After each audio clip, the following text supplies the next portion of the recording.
And they will need those defensive players against this Michigan squad. That's Kenny Allen, the former walk-on, ready to kick it away.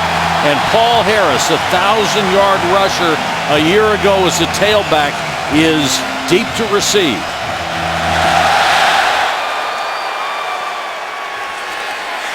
Four yards deep in the end zone. They'll take a knee.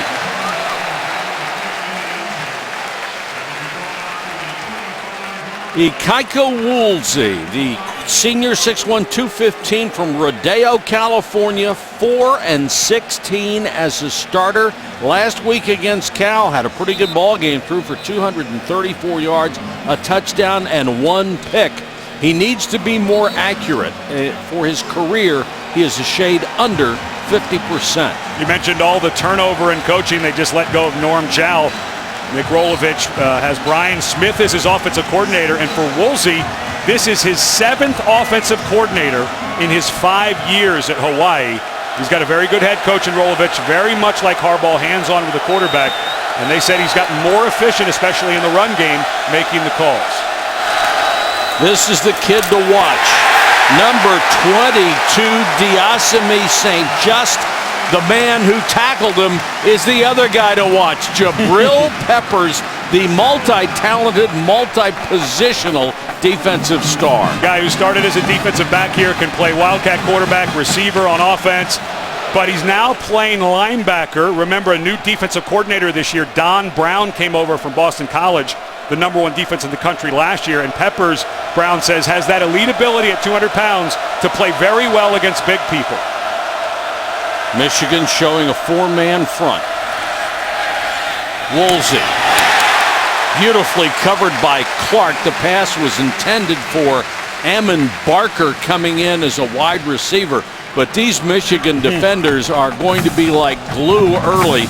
They're going to have to do something to get some separation. Well, this defense, and I just mentioned Don Brown, Greg Madison still coaching the defensive line. Co-defensive coordinator was the defensive coordinator last year, but Don Brown has a ton of depth in the secondary and the defensive line. Maybe the only question mark is, can they get the productivity out of the linebacker spot they had last year? 5 of their top 6 graduated.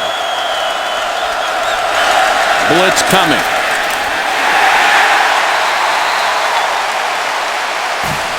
This is a defense that was number 4 in the country a year ago, and they are starting the way they finished last season. Mike McCray, who is more of a middle linebacker type guy playing on the outside, was in on that stop. So far, so good for that Michigan defense. Rigoberto Sanchez will come on and kick to Jabrill Peppers. Is this a good idea? No, I would not kick to him. Not right now, not with all this momentum. High floater, returnable kick. Oh, he should. I don't know why you're fair catching that one. There was space there. A 47-yard punt. Jim Harbaugh making his choice. Wilton Spate will be his quarterback. Harbaugh is such fun to watch. He enjoys competing, and he likes nothing more than developing quarterbacks. Wilson Spate is the guy behind door number 1. He's a junior, 6'6", 243 out of Richmond. His claim to fame last year, he came on late and led a game-winning drive against the Golden Gophers of Minnesota. Now it is his team. They will not alternate quarterbacks, even though the battle was just settled moments ago. Spate throws underneath, and it's intercepted. Picked off by Damian Parker, the safety.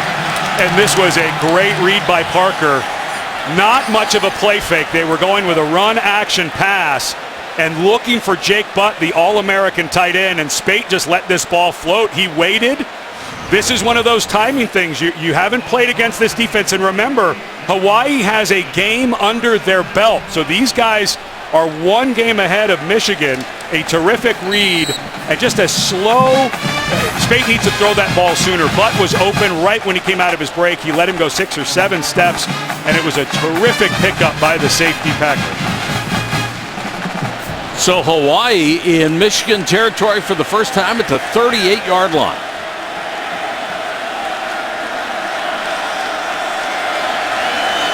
St. Just is the running back. Woolsey overthrown. A lot of contact on that route. It was intended for Marcus Camp, and Channon Stribling was pushing against him the entire route. The throw was right there. The throw was right when he turned. The butt was open, but because those extra 3 steps that Spate took before he threw it, that allowed the safety to cut underneath it. Good learning moment, but wow, what a turnover on your own side of the field. First throw of your new starting quarterback. Good call. I like the call by Michigan, just not perfectly executed by the quarterback. St. Just trying to use his speed to get to the outside. Nothing doing. Delano Hill, the free safety who started at 8 a year ago, came up to get him. There's just no place to go so far. And for Hawaii, they have to give St. Just some space. This is an NFL-type running back. He's a little short, but 195 pounds. He's had trouble with some leg injuries, especially hamstring. They've pulled way back on his training. Hawaii is going with a hybrid throw-run game with some power run in there. St. Just is a big key for them. St. Just rushed for 118 yards a week ago. Pressure. Pass too high. That was terrific pocket work by the quarterback there, Woolsey. As the pocket collapsed, he was going to scramble, but did a nice job of resetting his feet, and he just missed this throw. Command Stevens is his intended target. Threw it a little bit high and a little bit behind him. Yeah, but I liked how he moved his feet, got settled in there, and now here you are, unfortunately for Hawaii, 4th and 12. This side of the field, you know, this far away from home, nothing to lose. I might just let Woolsey throw another one. That would have come open. Yeah, they have run 6 plays. They've lost 3 yards. So you're saying they should punt and not go for the? Don't ask me. I mean, you're on the road with nothing to lose. Why not give the ball back on the 42 instead of maybe the 20? I don't know. The 22 yards is going to matter when you came 8,000 miles to play the game. 5-yard penalty. 4th down. This will actually give them more room to kick the ball. And this is one of the biggest mistakes coaches make, and officials, they scratch their head. You can decline this penalty. Right. Every penalty is declinable, if that's proper English. And for whatever reason, and officials scratch their head why they don't do it. Why give them the extra space? Because if it goes in the end zone, obviously, you get it out to the 20. Sanchez, one of the biggest punting legs in the country. Peppers is going to let it go, and Rigoberto Sanchez with that backspin kicked the point of the ball and killed it inside the 5. A 44-yard kick with no return. Great job by special teams for the Warriors.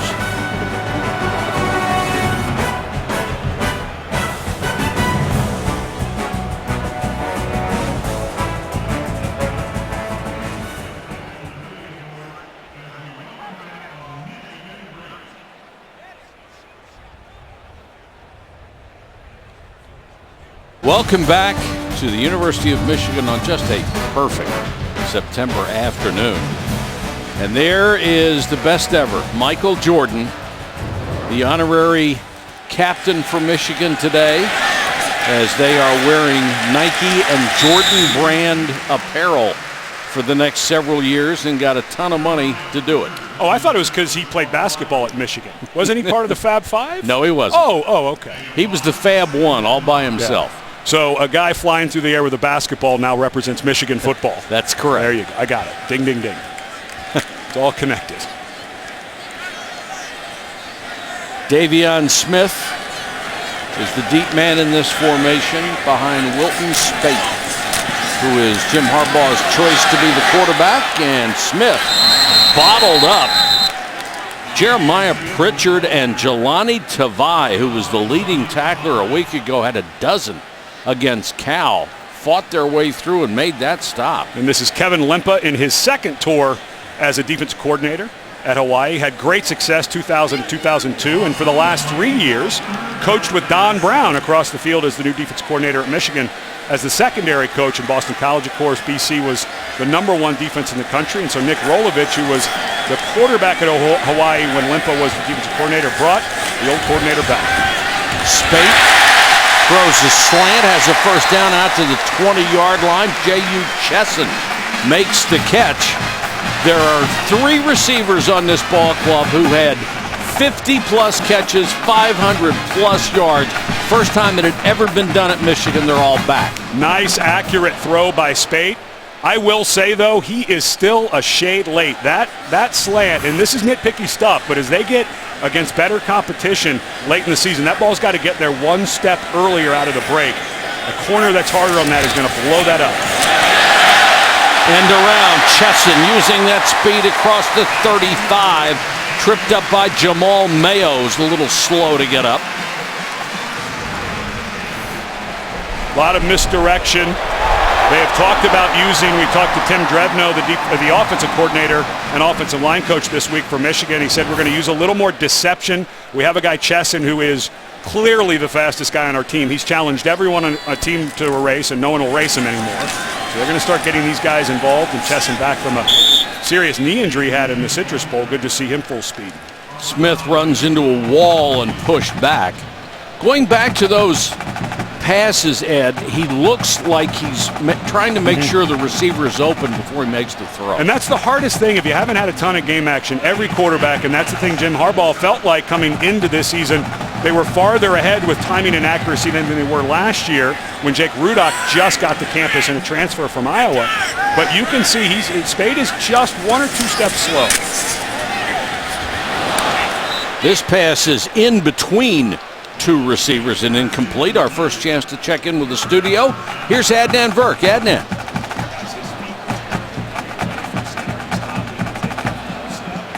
I'd love to see his step away from center. Roll it back. He's got to do that fake step.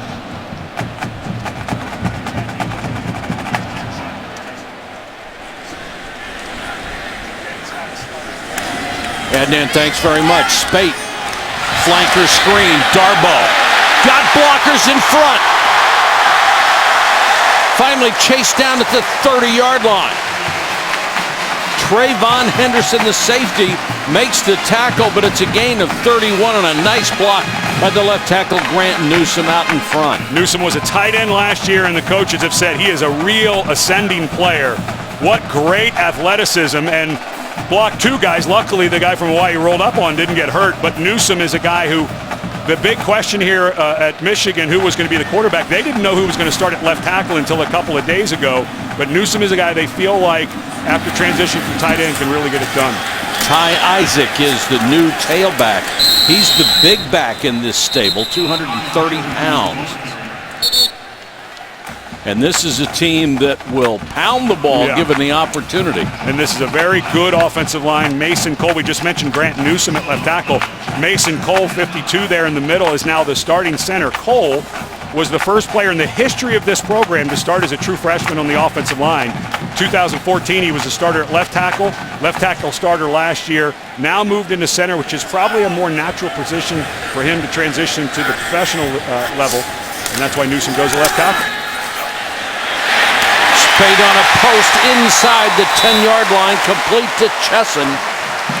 Pretty decent coverage, but a really good throw that time. And this will be reviewed. This is one of the most, it is the most reviewed play, was this ball caught or not caught? Let's see if the player has control through the ground. It looks, he does. As long as the ball doesn't touch the ground, he's going down in the action of the play. And that's a catch. If that ball, he loses control and it touches the ground while he has lost control, they could overturn it. Looked like he did not. First and goal, Michigan. End around again.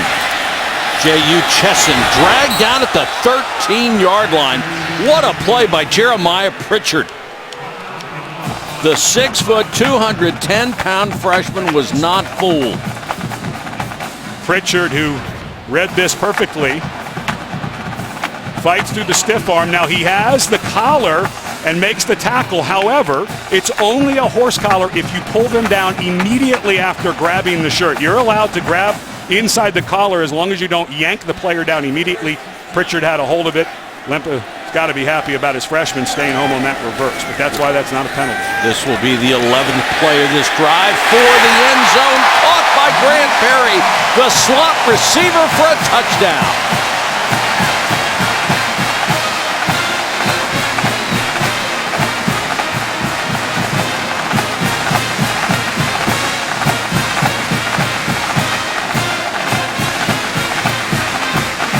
Great protection for Spate.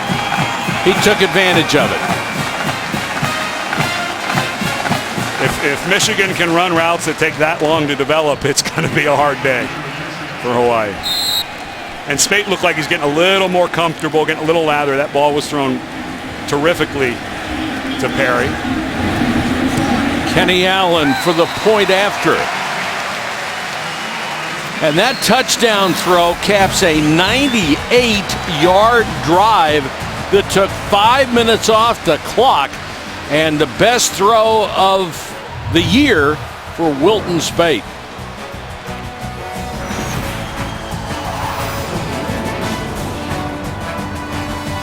That drive, 98-yard drive. Well, let's see if Hawaii can get a little bit of pressure. Lempa, of course, coming from that Don Brown school, which is about blitz and attacking. But right now, if Michigan's able, if they're able to stay in the pocket like that, it'll be a long afternoon. Harris on the return, straightened up and brought down at the 20. And our first chance to check in with Dr. Jerry Punch. Doc? Thanks, Michael. Hello, everyone. You know, after the spring game, folks, Jim Harbaugh challenged his young quarterbacks to use the next 4 months to get better. Things you can do individually, throwing into a net, finding someone to throw passes to. And so what happened was that prompted a series of secret workouts. Both Wilton Spate and John O'Korn would discreetly call wide receivers, tight ends, and running backs, hey, meet me here, I want to throw some. Well, what happened was Spate called one wide receiver who happened to be O'Korn's roommate. He told O'Korn, and O'Korn showed up. Harbaugh loved the competition, the fact that they were working so hard to beat each other. And Jerry, you know this as well. Jim Harbaugh may be the most competitive person we've ever met. St. Just on the delay, stumbles, fights forward for 4. Let's check in with Adnan Virk. Adnan.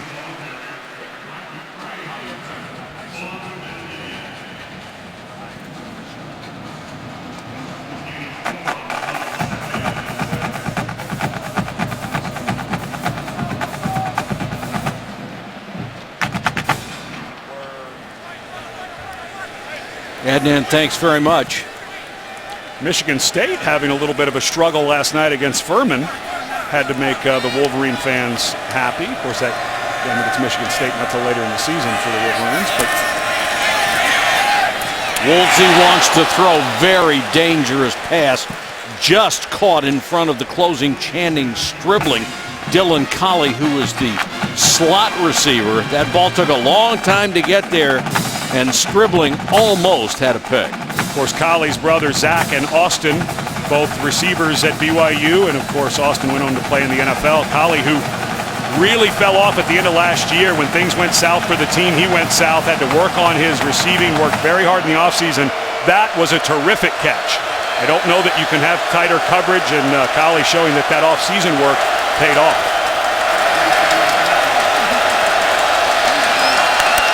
Third down and a couple. And they had to call a timeout before the play clock expired. Hawaii, first of the half. We have 5:54 to go on the first quarter clock. A 7-0 lead for Michigan.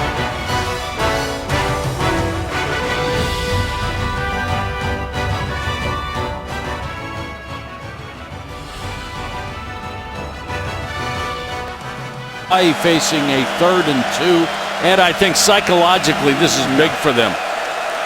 I think this is a throwdown. You can see the offensive line set back with 2 receivers to the top. Look to see if they try to do a rub, get someone open underneath by running off 2 guys. Michigan shows blitz and comes with it. Woolsey goes down at the 20. There's a marker down as well. That may have been a hold. Ben Gideon, the middle linebacker, was the first guy to call a meeting at the quarterback. Terrific coverage. Offense, number 65. Penalties decline, 4th down. Asatui Ellie is the right guard who gets called for holding. Of course, it won't matter much because of the incomplete pass, but defensive back coach Michael Zordich for Michigan, longtime NFL player, former teammate of mine, is a really good coach in the secondary, and that stacked receiver, they moved 3 receivers over there. Jabrill Peppers was lined up over there. They did a terrific job of taking away the inside target as it came free. It was not open. Returnable kick. Peppers from the 28 gives ground. Uh-oh. Peppers finally forced out of bounds at the 45, but there's a flag down. Yeah, there's a block Looked in the like back. a block in the back on the return. It was a 27-yard return, but it's going to be wiped out. It blows my mind how often we see illegal block in the back like this, where there is just no reason to throw this block at all. Now watch what happens. A ball that would have come out to about the 42. During the return, legal block in the back. Return team, number 34. 10-yard penalty from the spot of the foul. First down. I think it's Jeremy Clark. Great cut here to get open. And right there, why in the world, Clark, are you blocking up the back of someone? It happened. Is there a game that goes that we don't see any legal block in the back? It's amazing. It seems like 75% of the time, doesn't it? He's running behind the guy. Just know not to block it. I mean, not a huge penalty because Peppers went out, so it comes to the 32. So only loss of about 12 yards on the penalty. But you can see why everyone's so excited with Peppers. And the coaches say with Peppers, they have a hard time knowing what his play count is because he is so well conditioned and does not tire. They're not really sure how much they should or shouldn't play him on both offense, defense, and special teams. Back in the I formation, Davion Smith breaks a couple of tackles across the 40 to the 45. Gain of 14 for Smith, who was the leading rusher for this club the last 2 years.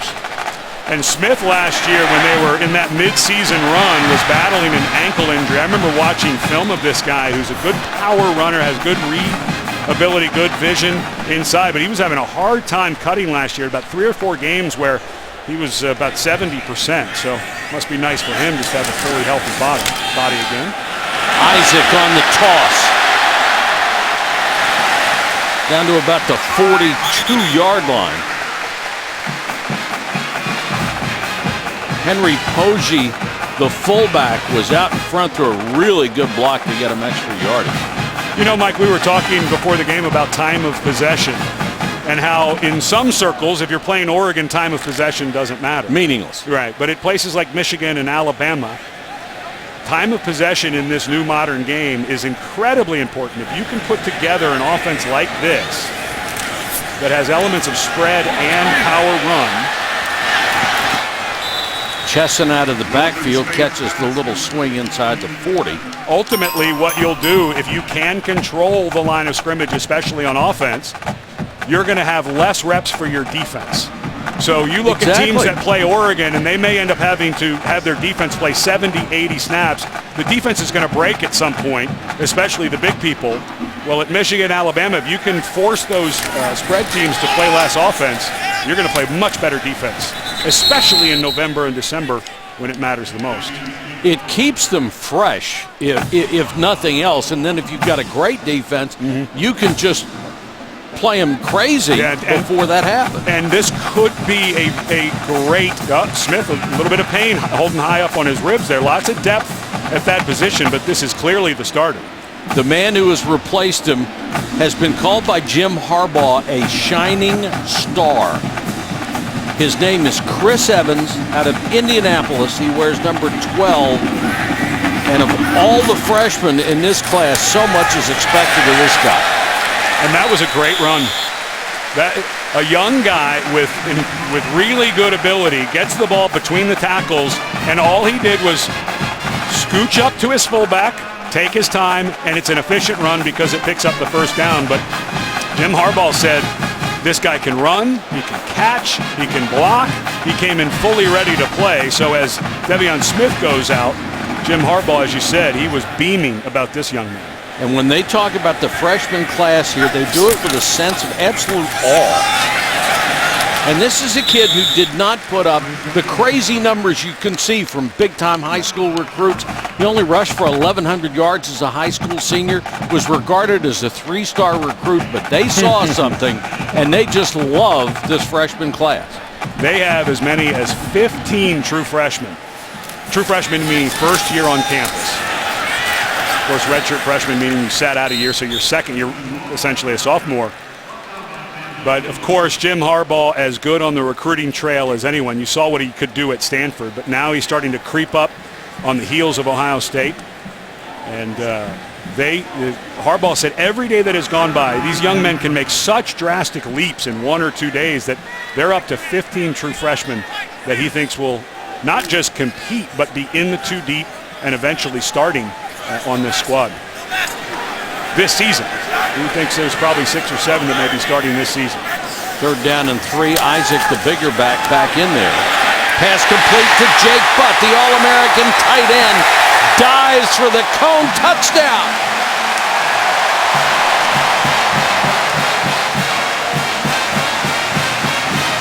You're only going to get 1 catch in the first quarter. It might as well be for a score. Well, the first play of the game was called for him, and Spade threw that interception. He got it.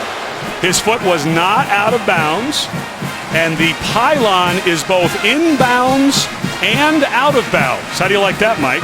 So right when he touches it, it's a touchdown, and it's also a dead ball. It's a very versatile pylon.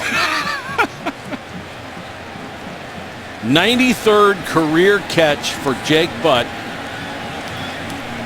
Only needs 40 more to be #1 all-time at Michigan, and they have had some pretty good tight ends here.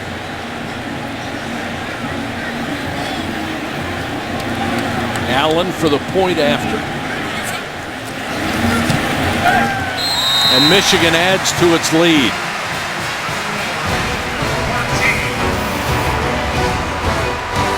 The All-American chasing any number of records here at Michigan.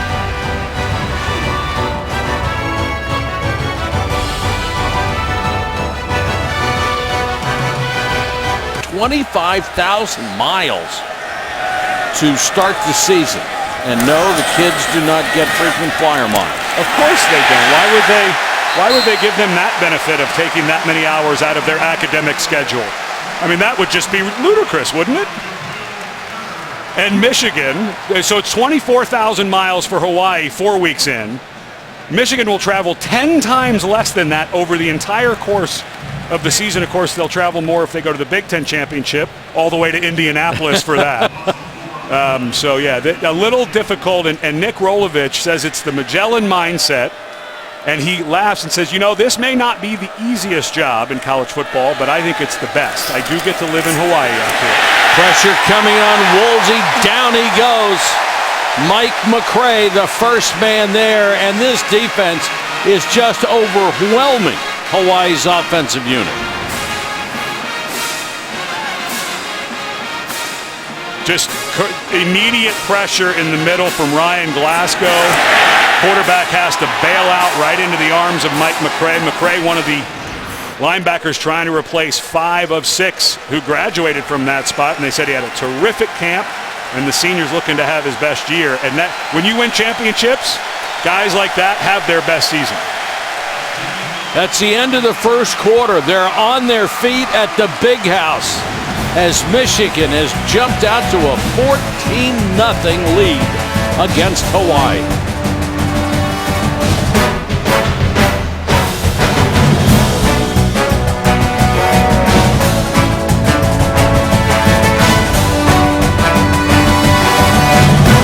Been suffocating on defense. Last week, the Rainbow Warriors racked up 482 yards in total offense. Today, they are at -17. If this were golf, they'd be killing it. That's true. One run has gotten past the line of scrimmage. One. They face a 3rd and 24 here. Another draw again. No success. Well, they're at -16 now. I think they got 3/4 of a yard there. And, you know, Greg Madison, who obviously was a holdover from the staff, the previous staff, Brady Hoke. Brady Hoke is a name, when you bring it up, people around here kind of cringe a little bit because it kind of, the wheels came off maybe a bit at the end. But if you don't give Brady Hoke and Greg Madison a ton of credit for how good this defense is, they deserve it. Absolutely. They recruited almost every one of these guys. And this defense was ready-made out of the box when Brady Hoke left here. And, oh, by the way, a lot of offensive talent, too. Beautiful kick this time. Peppers almost raised his arm for a fair catch. Instead, he takes it across midfield on a return of 15. Tonight, the first weekend of the college football season continues as number 1 Alabama goes against number 20 USC down in Arlington, Texas, in the house that Jerry built. It starts at 8 Eastern on ABC, also streaming live on the ESPN app, and watch ESPN. And for Lane Kiffin, the offensive coordinator against Alabama, he was tweaking the USC fans as early as January about this game. Of course, Lane Kiffin fired on the tarmac of the airport at LAX one night by Pat Hayden as the head coach of USC, still stung by that a bit. Darboh on the quick hitch, taken down by Jamal Mayo. And we've got an injury update from Jerry Punch. Doc? Mike, we mentioned we saw Davion Smith come off the senior tailback holding his ribs. The medical staff in Michigan checked his ribs, put a rib protector, and adjusted the rib pad. We are told he should be fine to come back in momentarily. Thank you, Doc. Right now, Ty Isaac is the running back, number 32, student body right, blocking in front, and Isaac just tripped out. Boy, Eric Magnuson, who's the right tackle, he can really get out in front and pull. All these guys can run a little bit. This is a very athletic offensive line. And that's the thing. I'm from the Pac-12. I played at the University of Washington. And what Jim Harbaugh did at Stanford is still just one of the most mind-blowing things I've ever seen. And the way he did it is he convinced professional offensive line with a professional future to come to Stanford. Well, that's always been a little easy to do at Michigan. I mean, Dan Dierdorf is, there's a bunch of names of guys that were first rounders here. But that's the way Harbaugh redid it at Stanford, was through the offensive line.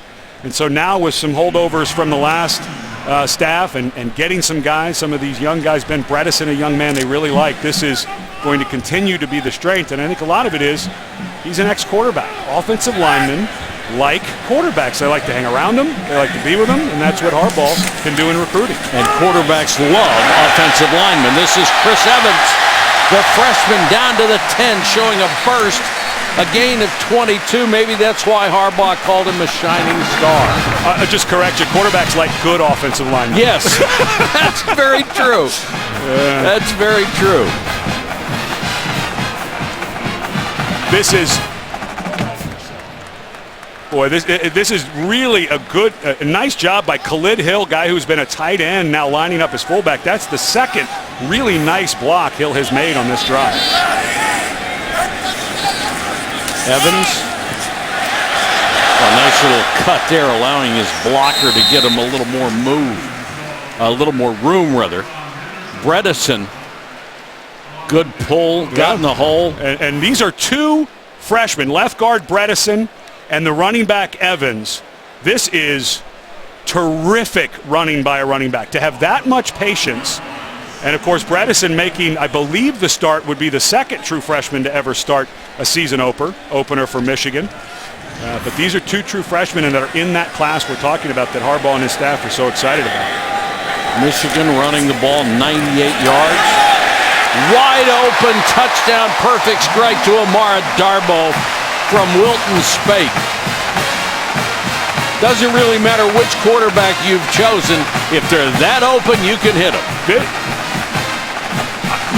In studying this team, and we had them in the Citrus Bowl, where they didn't just beat Florida. They kind of had their fun with it. I mean, they really controlled that game, and you see the number of people coming back. The only reason I don't think Michigan got in the top 3 preseason was because they didn't know who the quarterback was going to be. If you had a returning quarterback, I think this is a top 3 team. Absolutely. And maybe it turns out that way as Spate it really becomes the guy, but this is a loaded squad. Wilton Spate, 8 out of 10 for 116 yards, 3 scores. He has hit his last 7. Looks like Jim Harbaugh made the right choice on his starting quarterback.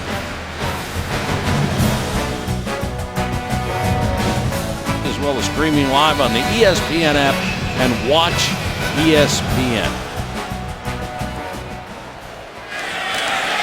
Harris will take one 5 yards deep. They'll start from the 20. We check in with Adnan Virk.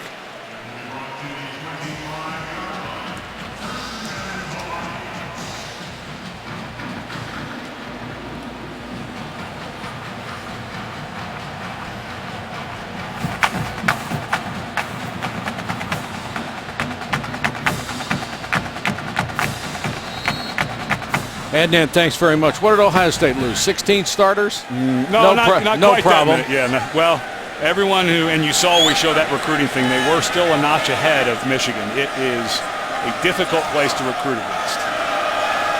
Ikaika Woolsey trying to get something, anything started for Hawaii. And they didn't need that. A little unforced error. No, movement. 1st and 10 is hard enough. 1st and 15 just makes it harder. Ball start. Offense. Number 86. 5-yard penalty. First down. It's the tight end Dakota Torres. Nick Rolovich, the former quarterback at Hawaii, coming back to be the head coach. And what a terrific hire Rolovich is for this program. He has a great personality. He understands the culture of the state of Hawaii and what it takes to build a program. He played under June Jones and coached under him. And Hawaii may not have the talent level that they had under June Jones yet. But I think this guy will rebuild it.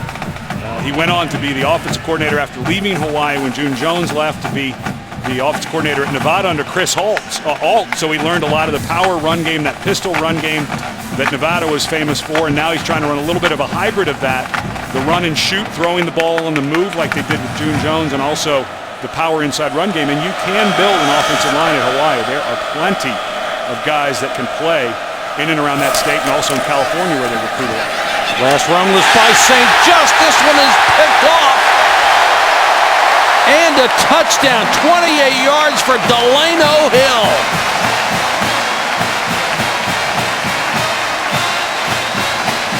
And for Hawaii's offense, it's gone from bad to worse. This Hill makes the exact same. Oh, he held onto that ball forever. Do you remember the interception we saw from Spate? Exactly. And looking right at it and holding it, Hill, that was an easy one. Before it was Damian Packer for Hawaii on the first throw. That time, Hill, I might have been able to run under that one. I mean, you're looking at it and holding it and holding it and holding it. Hill, a senior who had a really nice game in that Citrus Bowl we called, gets off to a good start. Not bad to start your senior year with a pick six in game one. Out to a close in Orlando, a pair of top 15 teams. Schedule just goes on and on, doesn't it? Ole Miss against Florida State, led by Heisman hopeful Dalvin Cook. Florida State is my pick to win it all this year. You remember last year when we did them? And Jimbo Fisher in his office, in his excited way, said, you know, next year might be the best team I've ever had physically. He just keeps reloading. Well, and remember, we go back to that recruiting thing. We had Ohio State at 5, then Michigan at 6. Number 1 was Florida State. He's really built it up nicely down there. This is Drew Brown, who Nick Rolovich, or he's still on the sideline, but Drew Brown is getting his helmet on, and Nick Rolovich said we're very excited about him. The young man who looks like he may see some action very shortly because Woolsey just having a tough time. Not all his fault, obviously, but Drew Brown, a guy who just got here in July. He was playing at the College of San Mateo and got an offer from Hawaii. He was already enrolled to go to school, but they said he's incredibly competitive with great accuracy. Wouldn't be surprised if we see Brown in this ballgame. St. Just, the running back, has had no room to operate. Picks up a couple here. But what stinks for Ikaika Woolsey is, okay, the last throw was a bad throw. You're going to make a mistake, and yet at the quarterback, when you make a mistake, it's that big. That's the hardest part of this position. He's not getting a ton of help. They have no running game going so far. He's had very little time. And if anybody understands how hard that is, you'd think it'd be Rolovich, his coach, who obviously as a quarterback understands how difficult it is. However, that being said, wouldn't be surprised if we saw Brown before the halftime. 5-man rush coming. That was on time, but perfectly covered by Stribling. It was intended for Marcus Kemp. So even when he has thrown the ball on time and on target, he hasn't had much success. This defense is just withering. Yeah, there are, at any given time, 5 or 6 or 7 NFL players, I think, on this defense out on the field. When you break it down, we haven't even talked about Jordan Lewis yet, the other corner who is probably their best corner. First-team All-American a year ago. Contender for the Thorpe Award.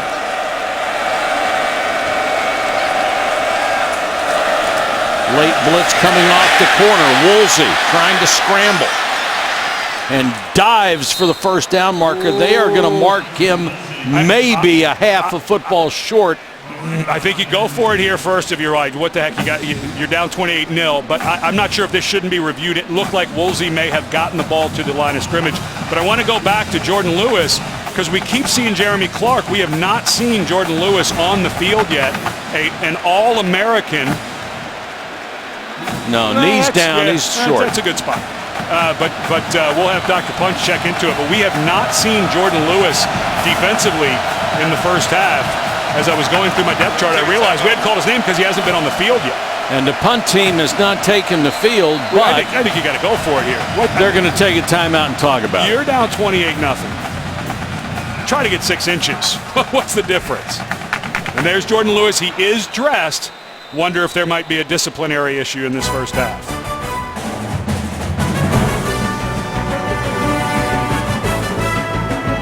Very good, by the way. The spot of the ball was reviewed. Hawaii did not get the first down, and they will kick. Jabrill Peppers waits back at his 20. Nice, high, floating kick. And he will make a fair catch to the 20. There is a marker down. I know I said this before we went to break, but why are you punting there? I mean, you're down 28-0. You came 60,000 miles or whatever it is Hawaii came to get here. Legal formation on the kicking team. Is Michigan going to make them re-kick this? Or are they going to take possession? I'd make him kick I it would again. too. I mean, you've got Peppers back there. You know, first half of the game, you keep your foot on the gas. So you get to 35 or 42 points if you're Michigan. You just keep being aggressive. You know, in second half, maybe we'll see what they do if it gets out of hand. But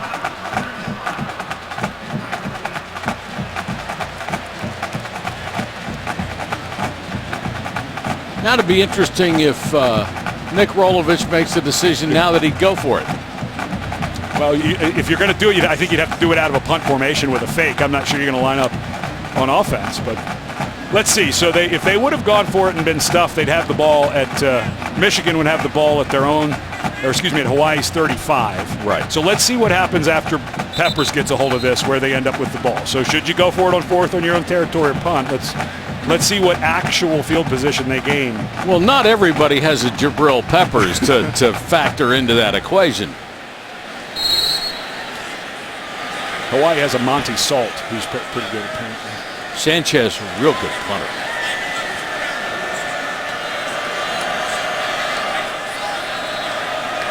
He's made Peppers make a couple of fair catches. Higher and shorter this time. And out of bounds outside the 30, and we'll check in with Adnan Virk.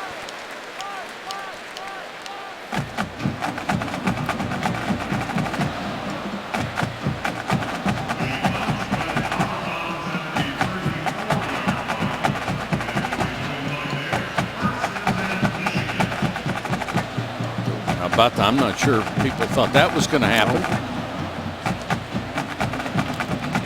The math on that was they gained 31 yards of field position with that punt over if they'd have gone for it on fourth and not gotten it. Let's see if that makes a bit of difference here.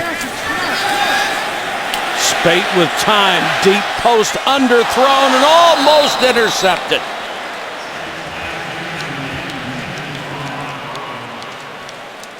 That's a throw. That's a throw you want Wilton Spate to make. Darboh had a step on the safety Trayvon Henderson. Henderson makes a terrific play, but that's a ball that is behind, late, inaccurate, and that's something if Michigan is going to play for a national championship, which is the hope around these parts, that's a throw Spate's got to make. Darboh's open on that.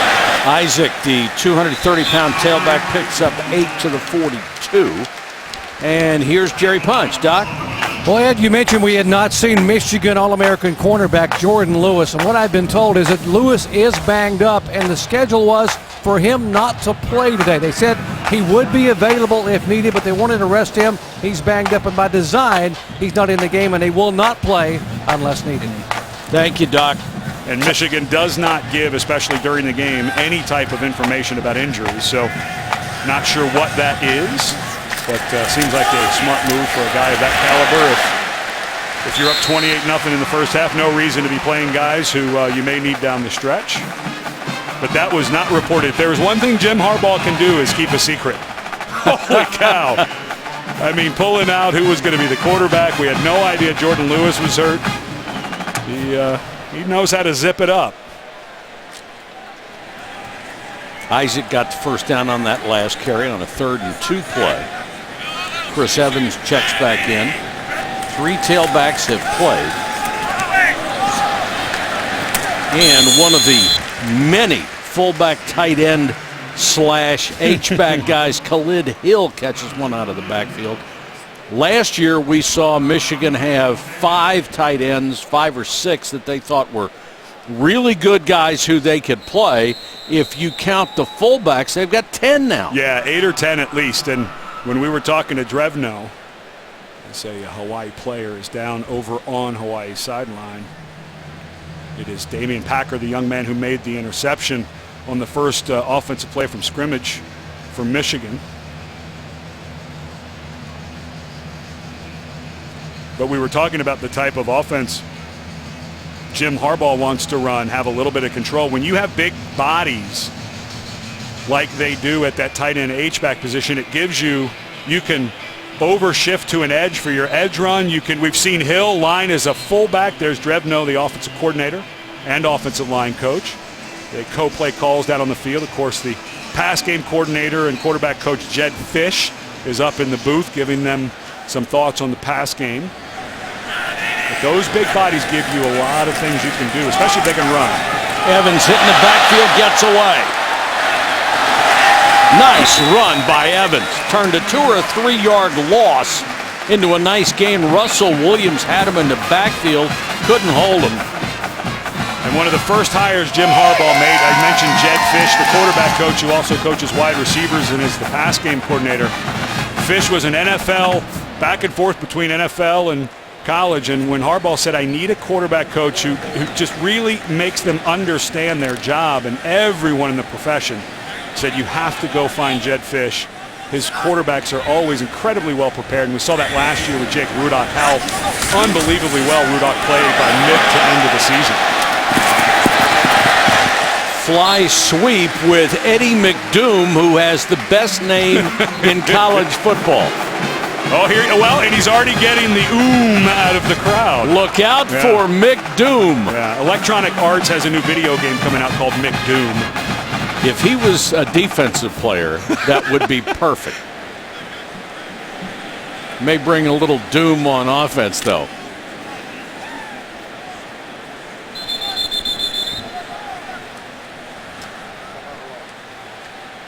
Hawaii's going to use a timeout on defense.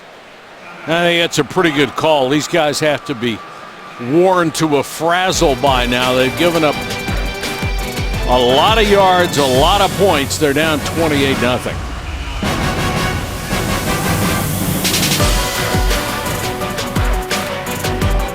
Are on run fake, so you get an idea of the type of offense they want to run with Spate, who had a terrible start and a pretty good go of it since then. Chris Evans inside the 10, the 5 dives for the pylon.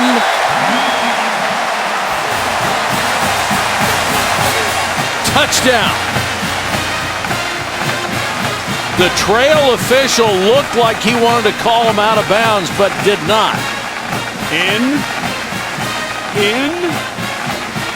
Does his arm touch? Woo! I mean, if they replay this, any part, you can put the hand down, but if his wrist or forearm touch to the ground, he might be 3 inches. Hard to tell what such, and the hand can touch. The second it becomes the forearm or elbow, he's down. I think they'll let that stand. Here's what my during that run. Did you see the balance as Evans had at the end of that run?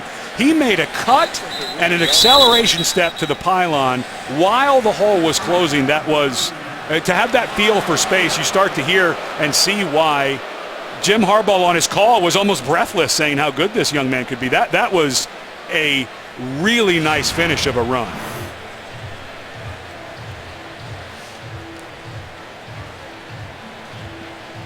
Whew.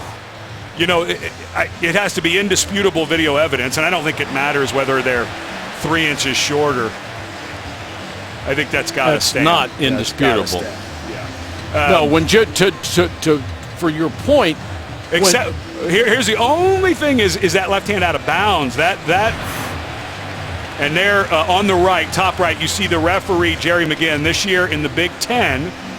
The referee will be asked for his opinion on the replay. So they've set up a little monitor down. It's not the NFL where the referee calls the play. It's still called by the officials in the replay booth. However, the referee this year will be involved. On the field stands. And of course, when they say it stands, there wasn't indisputable one way or the other. Was it a touchdown or not? But I like that the Big Ten has involved the referee this year with that technology. I think it really will help the replay officials just to have a conversation with the person who's on the field adjudicating the game. You were talking about Evans on our phone call with Jim Harbaugh. Evans is listed as the 3rd string tailback. He is a freshman in this great recruiting class, but when your coach says of you as a 3rd string freshman tailback that he is a shining star, which is a phrase I've never heard a coach use, then you've got something. And now we see why.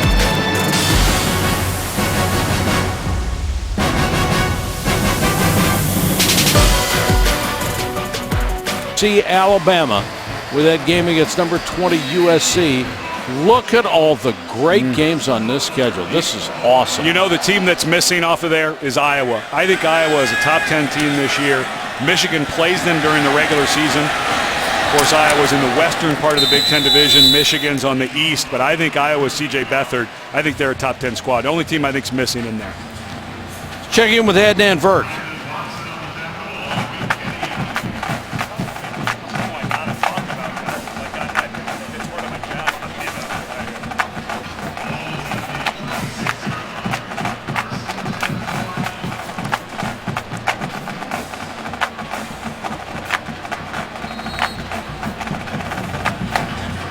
Dan, thanks very much. And that's the offense they run down there gives them a chance against just about anybody.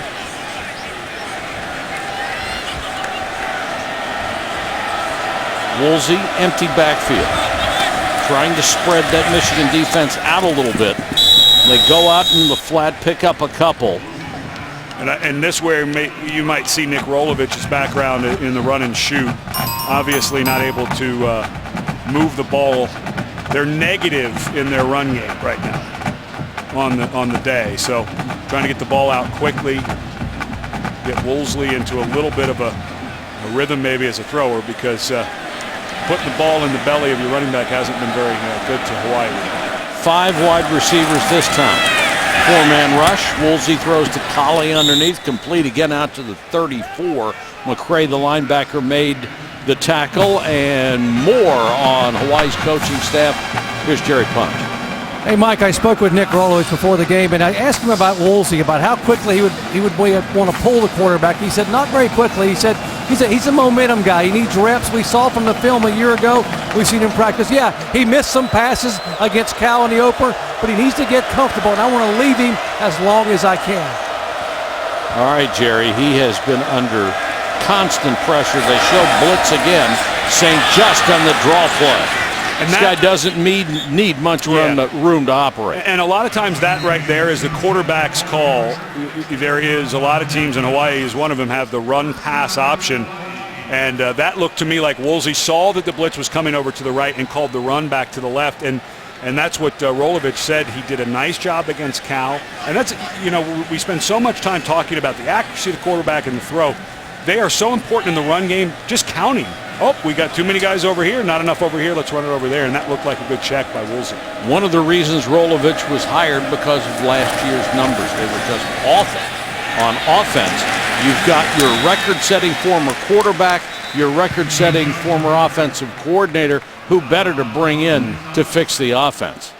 And after Hawaii's first down of the entire game with more than 4 minutes left, chop block. Offense. They commit a penalty on first down. 15-yard penalty, first down. Asatuieli, the right guard.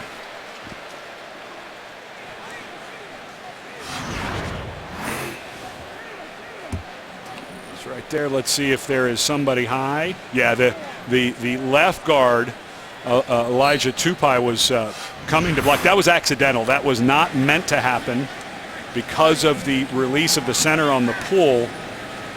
Ellie did not know that Tupai was going to come down and get a piece of the defensive tackle. So not a mental mistake, just kind of a weird thing that happens occasionally. Huge penalty, 1st and 25. Michigan showing blitz, and they come. Nice pass to Kemp. Marcus Kemp down to the 45. Woolsey, a terrific throw with pressure in his face. And Woolsey did a terrific job of resetting his feet. He felt like he was going to have pressure, and this is a guy, Kemp, that they really like. Long, very fast. They wanted to try to get him by the defense a little bit, but they haven't had the time. Good to get him in the mix. Kemp's led this team in receiving the last couple of years. Back shoulder throw. Looked like Kemp got this one. He did. Beautiful catch and a terrific throw. Channing Stribling was right there. And remember, we mentioned Doc Punch reported Jordan Lewis, the best corner on this team for Michigan, out with an undisclosed injury. Channing Stribling, the other starter, they're starting to work on him a little bit.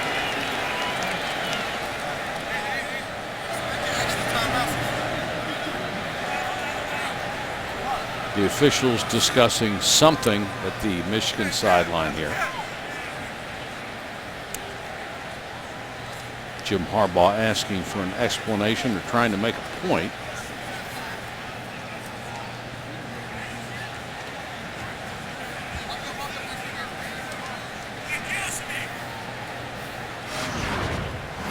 Harbaugh may be wondering if he's going to challenge this.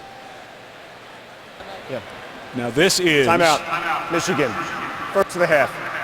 That looks like a catch. Charge. That looks like a catch to me. This is the hardest call for officials, both replay and on the field, is the catch, no catch, and it's all about control when the player's going to the ground. That looked to me like Kemp had control of the ball and it never touched the ground, and it looked like he had control as he was sliding out of bounds. If you lose control, it touches the ground. If you lose the control while you're touching out of bounds, incomplete. That looked like a nice one-handed catch. A good job by Stribling to come back and force the issue. And what a job by Kemp. And when he turns around, that ball is right there. Yeah. Boy, that looks like control and looked like a catch to me. So if this was, in fact, a challenge, all they said was Michigan took a timeout. I did not hear the referee say that they are challenging the call, but you get one challenge per game. If it's no good, you get it back if the challenge is good. You have to have a timeout, and they charge you the timeout or give the timeout back, depending on whether it's good or not. But I didn't hear that he was challenging. It just sounded like he took a timeout, maybe to kind of just settle his guys down a bit. First real drive for Hawaii. Before this drive, Woolsey was 1 for 6, 4 yards and a pick. On this drive, he's hit all 4. Woolsey again completes this to Dylan Colley, the slot back. And this is a terrific call. Offense coordinator Brian Smith, who was the center at Hawaii when Rolovich was the quarterback. But this time, good protection. There is a blitz and a defensive line stunt up front that's picked up by the offensive line. And Kemp did a wonderful job running off, and Colley comes right underneath. Good throw, too. Well, this is working because they have decided they're going to spread the field. 4 or 5 wide receivers.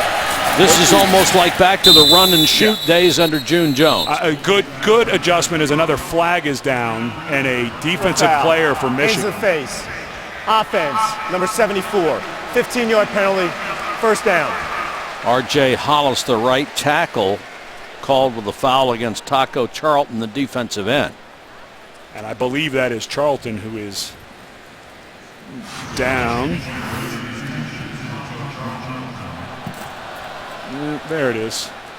Rides him up. Let's see what happened. Oh, Charlton got rolled up. Oh, boy.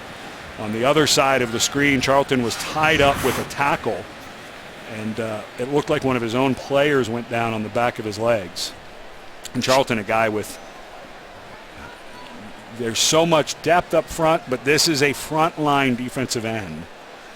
You're up 35-0 in the opening game, and you don't want this type of senior too gimpy. So he had 5.5 sacks a year ago. They brought in one of the most talented down linemen in the entire country to back him up and also get playing time. That's Rashawn Gary. And while we have a chance, here's Adnan Virk with an update. Adnan.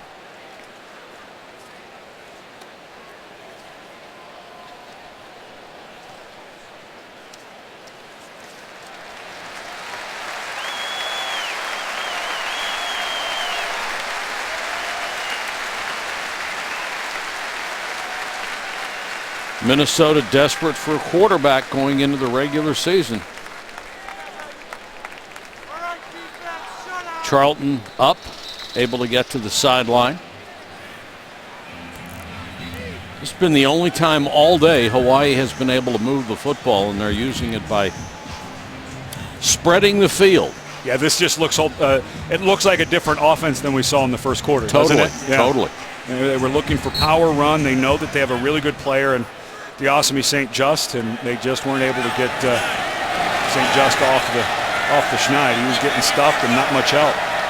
Paul Harris is back in as a tailback. One of the few times on this drive they have not had an empty backfield.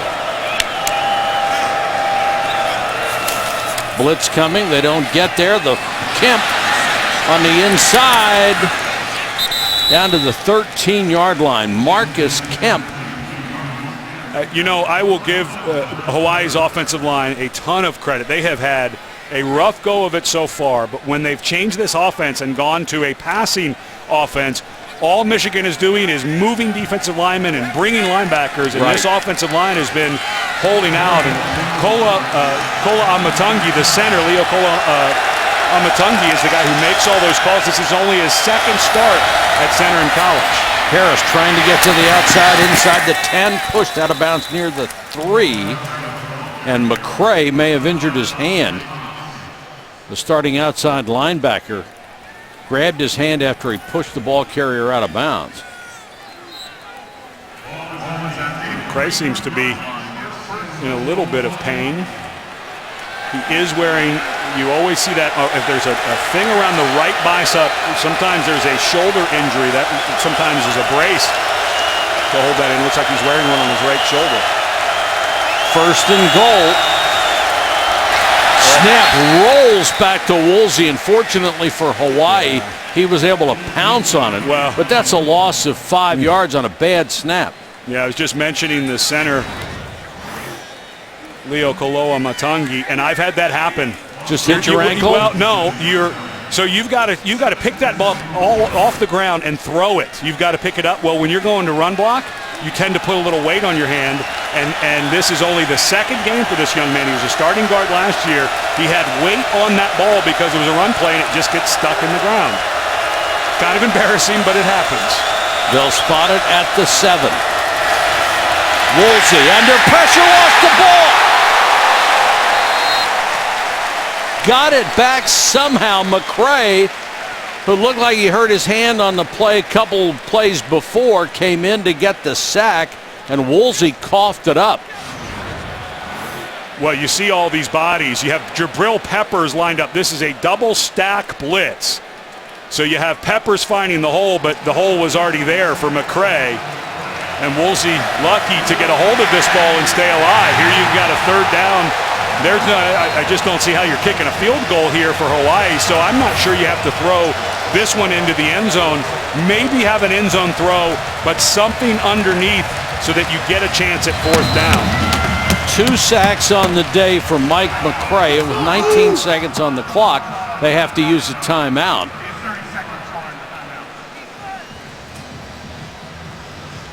So hard when you start getting penalties and all those things when the clock's running. Now you've got clock management. It's a tough day for Hawaii. Rolovich trying to change the culture, a term you hear a lot in power, and he did it. Good for him and good for them. Well, for Hawaii, let's hope Nakama is only snapping for an extra point, not a field goal here. 3rd and goal. Woolsey with the pocket collapsing, throws too high. Intended for Marcus Kemp. There is a flag down, though. Back at the 22, may have hit him late. Woolsey just missed this throw. That's a touchdown if he puts just a little more air on it. Threw that ball a little Personal flat. foul. Defense. Hands to the face. Half the distance to the goal. Automatic first down. Yeah, it looked like the guy you mentioned, Rashawn Gary, the all-everything recruit out of New Jersey. He's going up against John Allen, who is an NFL-type offensive lineman, and gets his hand up in the face. That's great blocking by Allen, by the way. Yes, it is. Ooh. And Hawaii has said that guy can play. So what a big break for Hawaii. Instead of 4th and goal from the 13, 1st and goal from the 8. Have to throw the ball into the end zone. They have no timeouts to stop the clock. Woolsey throws in the flat. I don't know why you call that.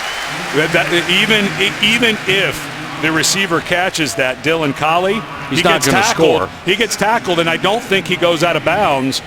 You have to be aware of the clock here. The idea is, okay, if he catches it, we're going to get to the pylon or get out of bounds, but you've got a trailer right on the heels of that. 4th and goal.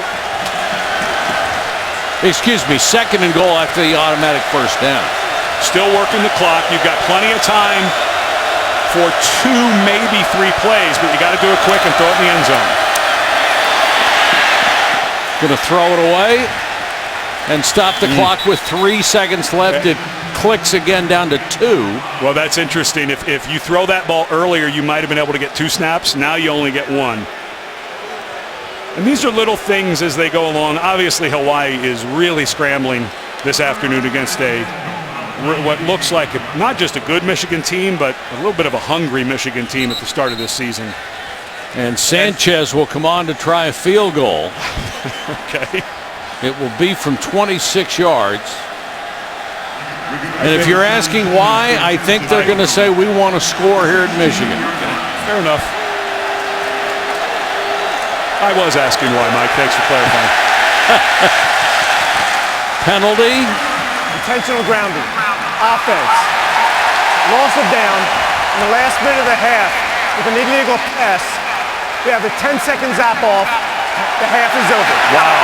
Play's been over for 20 seconds. Well, what happens is the replay officials, while they cannot call that foul, they can call down to the referee and say, hey, we think we may have had intentional grounding.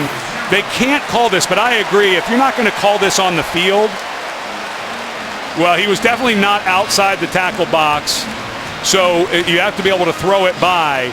The referee, he had to have been getting communication from the replay saying, hey, we think that may have been intentional grounding. So the referee then creates the flag, not the replay official.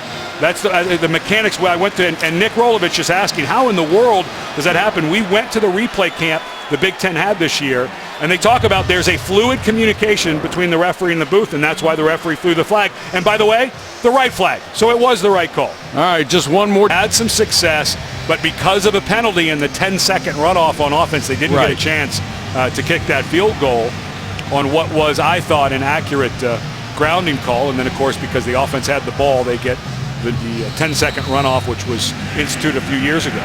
Sanchez will kick to Jabrill Peppers, who averaged almost 28 yards a return last year. The team was 3rd in the country.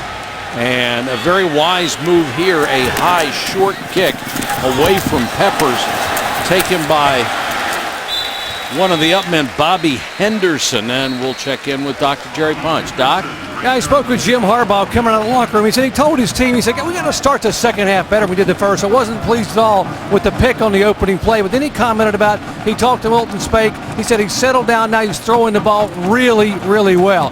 He said, my message to our team, not the scoreboard. We got to focus. We got to concentrate, and we cannot lose our intensity. And Jerry, that may be the toughest part of coaching. You're up 35-0 over a team you know you're better than, and just to keep everybody fired up. Isaac? And you know, that intensity in a game like this, There's an old rule in this sport. There are so many bodies flying around, especially on a play like that. If you stop your feet because you're lazy, guess what happens? You get hurt. rolled up. Yep, ankle, knee. You see it all the time when guys are kind of loafing around. That's when guys get hurt. So the intensity is not just because you need it for 60 minutes as you go into the season. It's also because you're up 35-0. You really don't want to get a bunch of ankles and knees rolled up. Chris Evans checks in, number 12. He goes out in the flat. Spate dodges the tackler. Throws on the run and complete to Maurice Ways, who makes his first catch of the year. It's a gain of 20. Spate did a really nice job of buying some time in the pocket, got dangerously close to crossing the line of scrimmage. As a matter of fact, he kind of looked back at the official after he threw it. But one of the reasons that Spate won the job is everyone talks about how calm he is, how good he is in the pocket, just his demeanor. He's fun, he's good to be around, and there you saw him pretty cool under pressure as well. Evans. Goodbye. 43 yards for the kid that Jim Harbaugh said is a shining star. And he's in there, I would imagine. Devion Smith went down, had a little bit of a rib injury earlier in the game, so you wonder if they sat him to give this young man some time. But, that's a nice hole. Wow, that is a nice hole. Just excellent job. Jawan Bushell-Beatty in there, a guy that they think has a lot of ability. He's starting to get some time at that tackle position. He just mowed the linebacker. Your third-string tailback today has 8 carries for 112 yards and 2 touchdowns. And by the way, did you see the patience again that he had, though? Yes. He is something else. He has no problem putting the brakes on and waiting for things to open up. As a running back, he is mature beyond his years.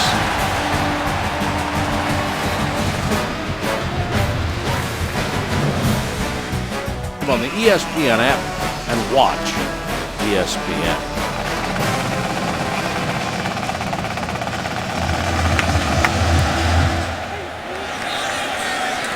Harris on the return from Hawaii from the 6-yard line. A little seam up the middle, takes it across the 25 as we check in with Dr. Jerry Punch. Doc, what do you have? Hey, Mike, there are 3 players for the Michigan Wolverines we will not see in the second half. Senior tailback Devion Smith and a couple of defensive linemen, Brian Monet, the junior nose tackle, and Tarko Charlton, who went down just before the half. None of those 3 will see action here in the second half. And one of the guys in that list that you gave us, Jerry, Brian Monet, had an ankle injury in August and was recovering from that as the season begins. Your new quarterback, Drew Brown, as they come out in the kind of formation they started the game with. A little surprised they didn't come out in the spread. Well, the problem being Drew Brown just got to campus. He was going to the College of San Mateo, was headed there, got an offer in June, didn't show up till July. So I wonder if they're a little limited in what they can do in the full passing attack with Brown. But in talking to offensive coordinator Brian Smith, they were really happy getting this young man. He's very accurate thrower. He they said you couldn't be more competitive. And I wouldn't read this much into what Ikaika Woolsey. I think he will stay the starter at Hawaii, but you do have to develop some depth at the position. And this is a guy that, maybe midseason, maybe taking over as a starter eventually anyway. Blitz coming in the pass. The receiver gave up on it. It's intercepted. Picked off by Stribling. The quarterback got drilled after he threw. Personal foul. Roughing the passer. Defense, number 15. 15-yard penalty, automatic, first down. Well, that's Chase Winovich. It's a second late hit that the defense from Michigan has got. Winovich just completely unblocked. Ooh, he's really lucky he didn't get targeting. There was some contact up around the head and neck, wasn't there? And you just got to pull off. When you're that free and the guy's going to throw it, you have to pull off. And Paul Harris can't quit on that route. No, Paul Harris, he definitely quit. Now, new for this year, if that was egregious and obvious targeting, the replay booth now can call that penalty and have Winovich ejected. I don't think it was egregious or obvious. It's just awfully close. It clearly was roughing the passer, but on the line for targeting. Hand off to Harris, who'll get a couple. And I think what you see for Hawaii is they're trying to get Drew Brown. I can promise you the last time Drew Brown played at the College of San Mateo, there wasn't quite this vibe in the building. So I think that what Nick Rolovich wants maybe is let's give him just some snaps, handing the ball off. Can he call the run game? Just get some things going. But got the spread formation here. Maybe they'll let him throw it around. Harris, by the way, the tailback rushed for over 1,100 yards a year ago. It's only the second tailback in 23 years for Hawaii to rush for over 1,000 yards. They got mugged on this one. Doc, you have more on their quarterback situation? Yeah, Mike, I talked to Nick Rolovich at halftime a little bit about what they were going to do. They had some success moving the football going empty on that last drive prior to the penalty at the end of the half. I said, will you go empty in the second half? He said, I thought about that for night and day for 2 weeks about going empty and spreading them out and giving us a chance to be able to have some throwing lanes. But if we make a quarterback change, I'm not sure I can do that early on. So he would like to go empty. Maybe the young quarterback can't do it right now. We'll wait. Yeah, I think that's great, Jerry. It goes back to Ed's point that you don't know how much he's been able to absorb. Yep. And empty meaning there's nobody else in the backfield with the quarterback. So a couple of future Hall of Famers. I would assume Woodson's going in the Pro Football Hall of Fame. I would think so. And can I guarantee Derek Jeter's in the baseball? Yes. Yeah. That's kind of cool. Brown under pressure, throws, intercepted, scribbling. Got a convoy. Touchdown.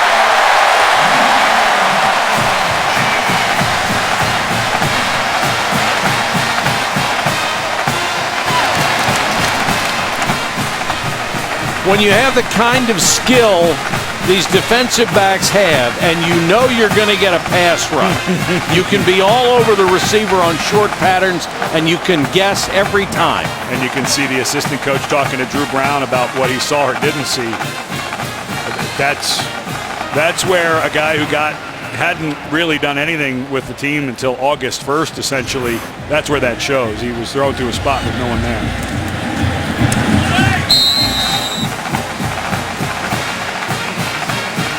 Seventh touchdown for Michigan on the afternoon.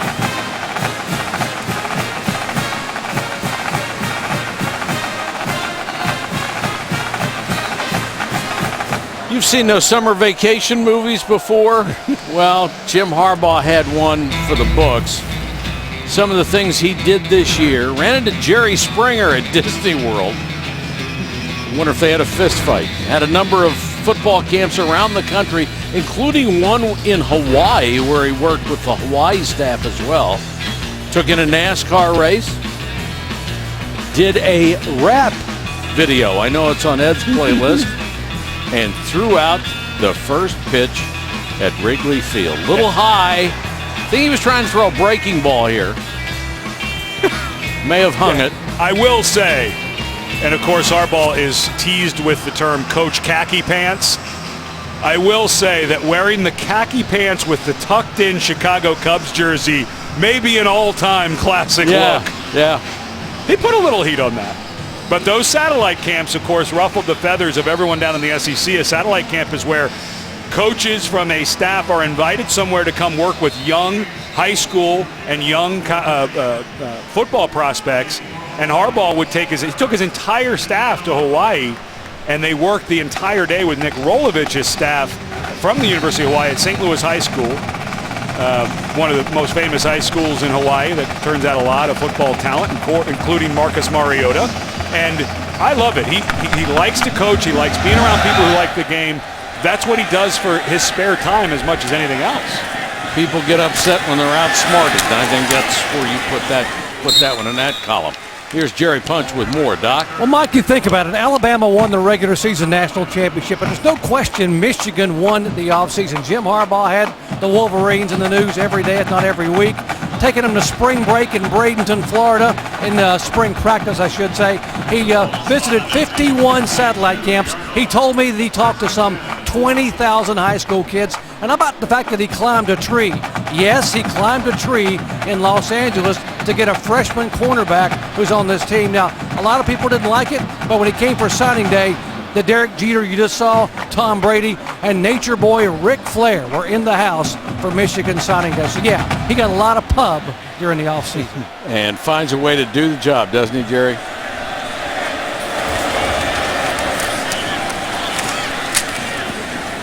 You know, when we get the access we get in this job, we get to talk to these coaches, and you get to know them a little bit. I think one of the people we get asked about the most is Jim Harbaugh. What's he like? I have no idea what Jim Harbaugh's like. We've interviewed him a few times. Here's why I know he is liked by the people who coach and play for him, is he has a defensive back coach in Michael Zordich. And the Z-Man, as we call him, as I was a former teammate of Mike Zordich with the Cardinals. One of my best friends from my playing days in the NFL. And last year we had the Citrus Bowl, and I went up to Z and I said, hey, what's this guy like? He said, Ed, and Mike Zordich, who played in the NFL for the Cardinals and the Eagles and then was coaching for the Eagles, he said, I would not have come for a fool. This is a really good guy.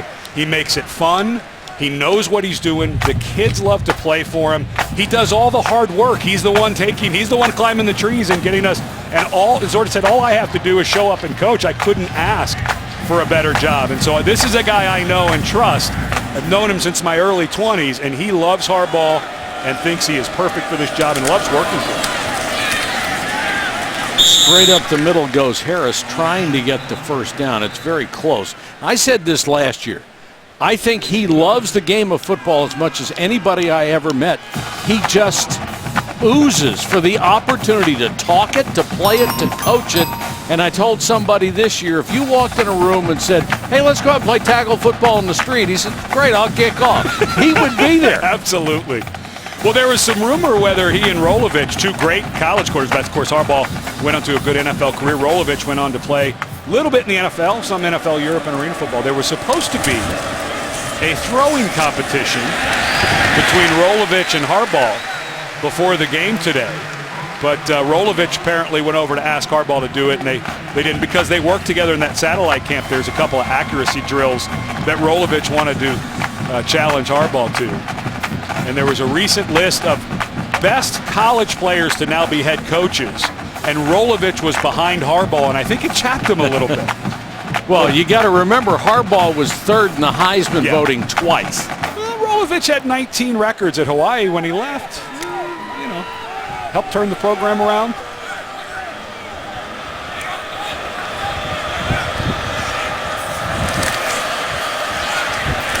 Brown certainly has mobility, faked the slide a little bit there and picked up an extra 3 or 4 yards.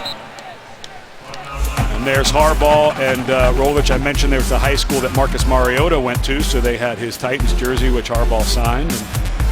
And Nick Rolovich just gushed about Harbaugh. He said, we had such a great day. We learned from each other. We shared a lot of information about the position. And he said, I like that guy's style. And Rolovich reminds me actually a little bit of Harbaugh. The way he carries himself, he's just always got a crazy idea. You know, the one thing Mike Zordich told me about Harbaugh is just keeps it fun. It's never boring, and that's the way Rolovich is going about it at Hawaii for sure. 4-man rush this time against Brown. Throws to Kemp. Has it inside the 35-yard line before he's knocked down by Jabrill Peppers. Peppers is going to do a lot of covering, a lot of tackling, a lot of pass rushing, a lot of returning.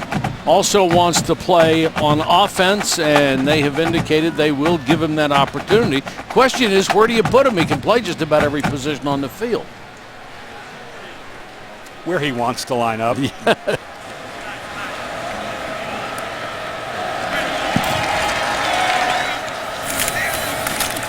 Brown, nice play fake. When we were talking, his receiver cut off his route. You know, you were talking about Evans, the running back, being a shining star. When Harbaugh got going on Peppers, he just started talking about all the positions he could play. He could play quarterback, wildcat on offense, running back, wide receiver. He already plays linebacker. He's played nickelback. He's played safety. He can play corner. He can return kicks and punts and play almost every position on special teams except the heart of the line on protection for a field goal at PAT. He said the hard part is just what is his snap count? How many snaps do we want him to have in a game as we go down? And, of course, as we know, Charles Woodson won a Heisman here because he was mostly a defensive back who then started returning punts and playing more at receiver. I don't think Charles Woodson gets even a breath of the Heisman Trophy if he doesn't do some things on kick return and punt return for Charles Woodson. Stephen Lakalaka got that last carry, by the way, the senior tailback. And for more, here's Jared. Yeah, I talked to Charles Woodson before the game. I said, what's your take on Jabrill Peppers? I mean, you won the Heisman playing both ways. What do you think about him? He said, he's the real deal. He said, they would have one play a game or two plays a game for me to go on offense. He said, the way I understand it, they have whole packages designed here at Michigan offensively for Jabrill Peppers to put him in 3 or 4 different spots. So, yeah, I think he's got a great chance to be an effective player on both sides of the ball. Where I was primarily a safety and maybe 1 or 2 plays on offense, he said, I could see this guy playing both ways and being effective in different sets and series. Pretty high praise. Let's take you back to Charles Woodson in the campaign to win the Heisman in '97. Just a terrific defensive player, but they gave him those few opportunities, and boy, did he shine as a kick returner. And that one against Ohio State, I think it was our colleague Brent Musburger calling that game, and I think Musburger's probably made the call for a couple of Heisman moments, Ricky Williams run, but I remember that call so well. And of course, against Ohio State, he won the Jim Thorpe Award and then the Heisman. Here's the trivia question. Who did he beat for the Heisman? Peyton Manning. Very good. Very good. I only know because we had Tennessee in the bowl game, and they were still pretty chapped about Manning not winning the Heisman. I think it may be hard for Peppers to get the numbers it would be necessary to be in that conversation. But he clearly has the talent to do it. 3rd down and long. You can tell why they're high on Brown. He's very good. Ball fakes. Looks like he can really spin the ball. Here comes pressure. Brown scrambles, trying to buy some time. Flag is down. Brown throws incomplete, out of bounds. He's got some athleticism to him. Yes, he does. Woolsey is more of a pocket throw. They don't have much of a quarterback run, but watching this guy, he seems to have good body control. They do have some quarterback runs, some zone read type of stuff. And the way this guy moves, I would not, if I were a Hawaii fan, I would not be convinced that. Holding, offense, number 50, 10-yard penalty, 3rd down. That's DeJean Allen, the left tackle, by the way. I would not be surprised if the quarterback competition is reopened after this week. They have a little bit of a blow before they have to go to Arizona again. Well, back to your earlier point, but how much can he absorb of the offense? Because we've seen when they spread the field, and Coach Rolovich already said we might not spread it if he's in there because they haven't worked on that as much with him.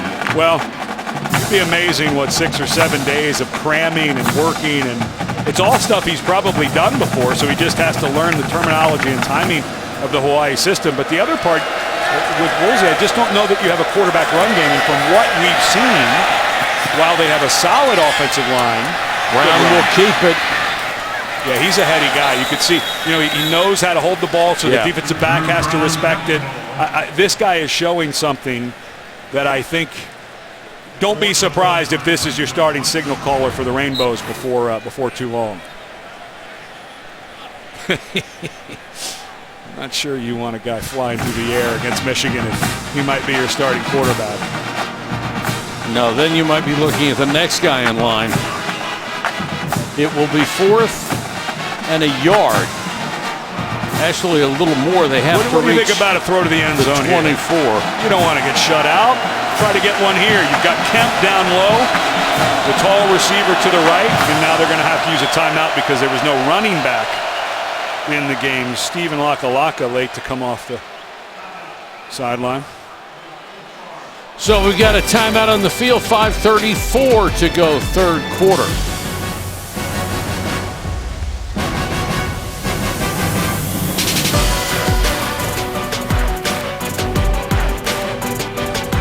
A little shaky. 4th and a yard and a half for Drew Brown, who's taken over at quarterback. St. Just, no chance. Okay, guys, it's 4th down, and I know you're down 49-0, but really you're going to run a dive into the middle of the line with the way this quarterback's been moving? I'm not sure that that's the most inventive call at that time.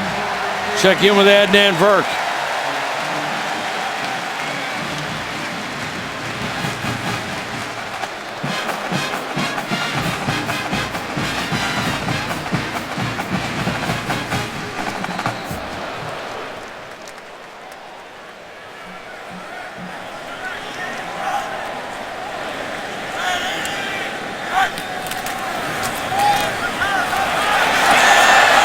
All right, Adnan, thanks very much. And John O'Korn is the new Michigan quarterback to transfer from Houston, who sat out last year.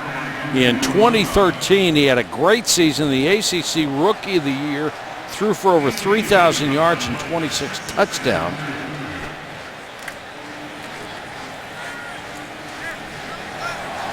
O'Korn, of course, then beat out by Greg Ward Jr., who's now the quarterback doing a nice job at Houston, sat out last year. Isaac. And what a wonderful luxury this is in game one when you have Wilton Speight, who will be the starter. Had a rough start with that interception, but settled in and played nicely. He really did get into a better rhythm, looked more comfortable. But to be able to get O'Korn some reps, some game reps, he's been out for a year, is a pretty good deal. Never know what's going to happen come October, November. New tailback, number 22, Kayron Higdon. O'Korn on a little half roll, throws underneath of the tight end Sean McKeon. We told you they got about 8 tight ends that can play. He's another freshman, 6'5", 240. They've already used a second freshman, Devin Ossie, who Jim Harbaugh was extremely high on. And don't forget Chris Evans, the true freshman running back, who has exploded. They have about 15 true freshmen they think will be major contributors before it's over.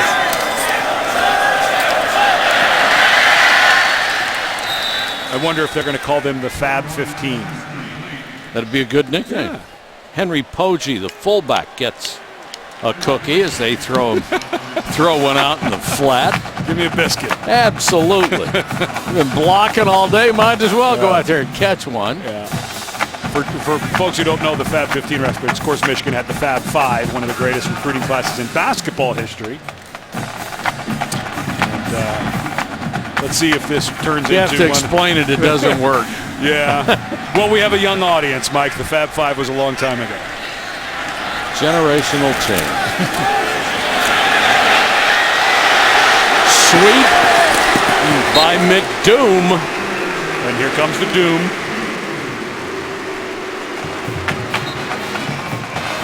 I know we choose our first names. It sounds like this guy may have made up his last name. I've never heard the name McDoom. Well, he has McDoom speed, I'll tell you that. If you were a writer in Hollywood and you wrote a football player or a bad guy named McDoom, you'd get a note. That's you got to change that. It's too obvious.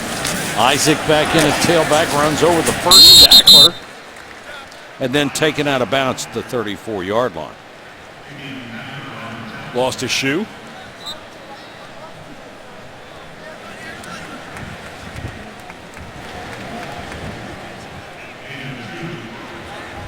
Doc Punch, you have more on this freshman class for Michigan? Yeah, how about the fact that the record for true freshmen playing in a game was here in 2010. That record was 10. It has just been broken. 13 true freshmen have played thus far, and we're still in the third quarter. You know, and we were talking to Harbaugh about what they do with their true freshmen. And they have a really interesting regimen. What a catch. What a throw.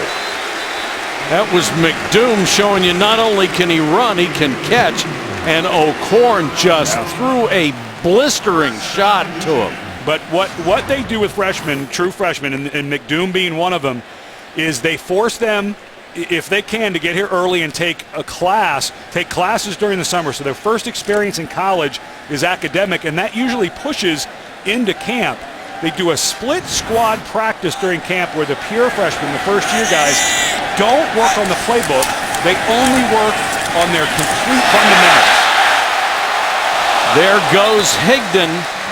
And go back to that last catch for a second. There are so many things to praise on that play. He ran a great pattern, a quick cut inside, got his head around and made a brilliant catch. But what they do, what Jim Harbaugh and his staff does for the first week or two of camp for these guys, they don't have to learn any assignments in football. It's all how to block, how to tackle, how to do that. Can you run? Can you catch? And then once they get out of summer school, they start spoon-feeding them the playbook at the pace the young man can take it. So after a week or so, they don't just hand the whole playbook to McDoom. They say, okay, you run the slant well? Well, then let's just put you on the field to run the slant. They have a linebacker who could only do about 5 plays. We'll put him on the field for those 5 plays. Their whole challenge, and they started doing this while the staff was at Stanford, the whole challenge is to not overwhelm the player mentally with the academic rigor that's required at a place like Michigan or Stanford, and then with how much they have to learn to play this game. So they say that part, the learning the X's and O's, we'll get them there. Let's get them assimilated in everything else first, and it's working brilliant. Boy, is it ever. Hill. There's a biscuit. There's a cookie for Khalid Hill. He's going to have to get a 30 or a 20 number on if he's going to play that much fullback. I know he's a former tight end. Just your average 263-pound fullback. And obviously a load when he gets started. Boy, there's just talent galore on this team. And that's all second-string linemen. This is...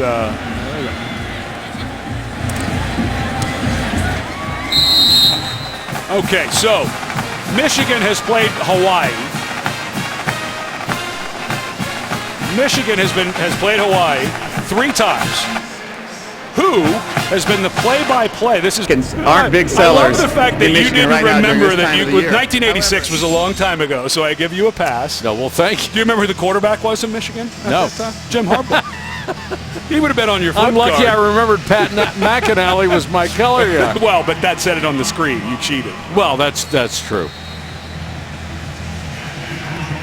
And Hawaiian players' names were still as difficult to pronounce then. You guys have really been digging in the archives, haven't you? No, we wanted highlights of Jim Harbaugh, and they realized, oh, Mike called this game. We should pull this. So, the answer of the voice of 2 of the 3 Michigan-Hawaii games on television is, of course, my partner, Mike Patrick. One of the legends in the business. In my estimation, was the host of maybe the most important show in the history of ESPN. Sunday Night Football, that NFL show, with you, Joe Theismann, and Paul McGuire, was not only great television, but I think it was incredibly important to ESPN to have the NFL. And yeah, were you in the Hall of Fame? I remember when we got the contract, we had done a lot of good stuff before, but that really put us on the map because when you say NFL, everybody goes, oh, yeah, well, that's big time, no matter what. Yeah, and it was great entertainment, Mike. You guys really... Thank you. We had a ball. Yeah, you think of ESPN and what it's done, but the big part was you. And thank you. That's very kind. And I love the fact that you didn't remember you called the game in '86. I don't remember what I had for lunch. It's not lunchtime yet. Oh, maybe that's why. It's the end of the 3rd quarter. I do remember this. It's 56-0.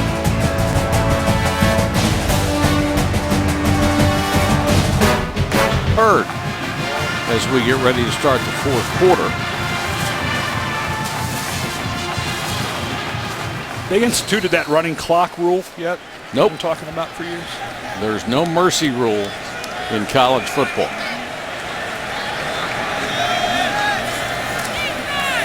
Delayed blitz.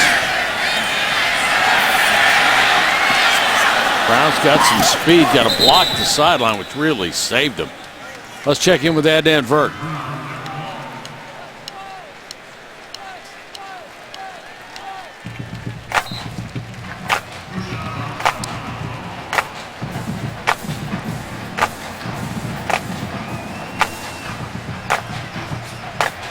Wow. Well, people ask, can a team outside the Power 5 conferences, ACC, SEC, Big 10, Big 12, Pac-12, can they make the new college football playoff? If Houston wins this game and runs the table, the answer will be yes. There's just no way that Houston gets left out, especially with the win they had at the end of last season against Florida State in the Sugar Bowl. Brown, nice back shoulder throw to Kemp, and nice catch by Kemp. This kid's got some nice touch on the ball, and he can blister it too.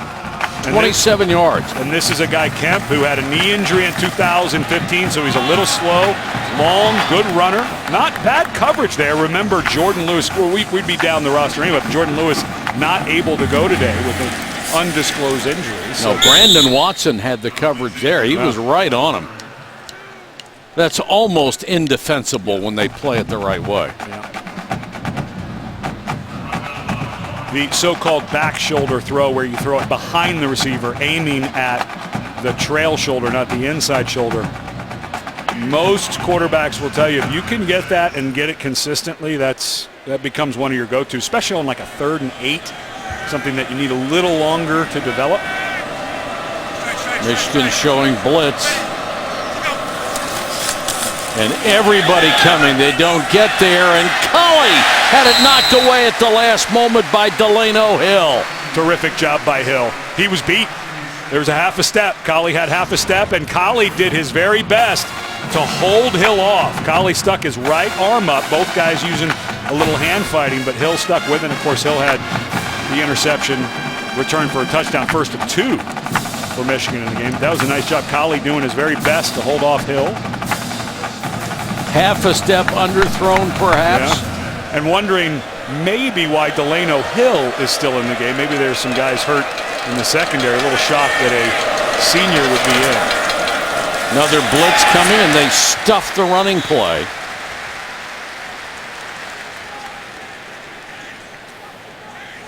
This run defense that Michigan has shown in this ball game has been tough. I'm going to go back to Greg Madison.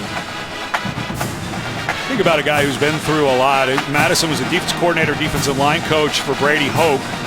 Hoke gets let go. Jim Harbaugh decides to keep Madison. Last year as a defense coordinator, then brings Don Brown over to share coordinator duties. Brown, of course, taking over the full responsibility. But this guy has really been just so steady as a coach for that defensive front for so many years. Sanchez is going to try a 55-yard field goal, and he made it. Rigoberto Sanchez knocks it through, and Hawaii's on the board. That's got to bring out a couple of smiles. Yeah, you get a career long, so at least you don't get out of here with a shutout? Sure, why not? One of year 2 for the Jim Harbaugh era, and I'm joined by a very special guest. And Coach Harbaugh, Jim Harbaugh, said the 2 people in his life that made the biggest difference were Bo Schembechler and this guy, Jack Harbaugh. And Jack, you know, not every great player can become a good coach. At what age did you think Jim was going to be a good football coach when he quit playing? You just watch it. It's a process. You watch him develop as a football player, then you watch him develop as a football coach, and I see improvement every single day. And the key to success is improvement. He and John and Joni, our 3 children, Tom Crean, basketball coach at Indiana, have all shown that quality, and that's makes Jack and me so very proud.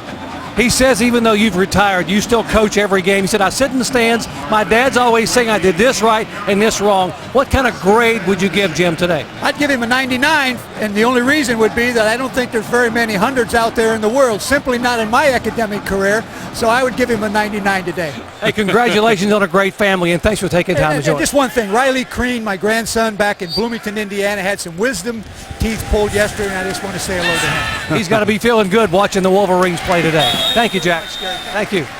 Jack is a tough grader, isn't he? Of course, Jack was a longtime college coach. He was a head coach at Western Kentucky, and his son, Jim Harbaugh, while he was an NFL quarterback, was a volunteer assistant under his dad, Jack, and was one of the best recruiters apparently on the staff. Of course, having an NFL player call you to come to school is pretty good, but he's played under some legends, obviously. Michigan with the new quarterback, Shane Morris. And I will say that, that rap video we showed earlier, having a little fun with Jim Harbaugh, what he's saying in that rap video is, who's got it better than us?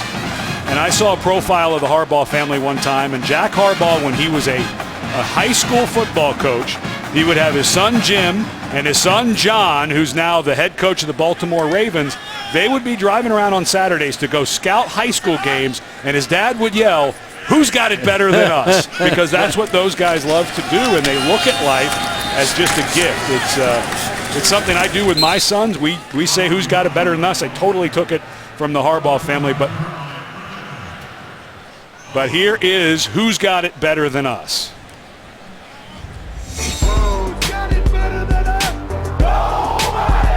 Any haters in the way we gotta go through. I ain't got a question, but the coach do. Got it better than us.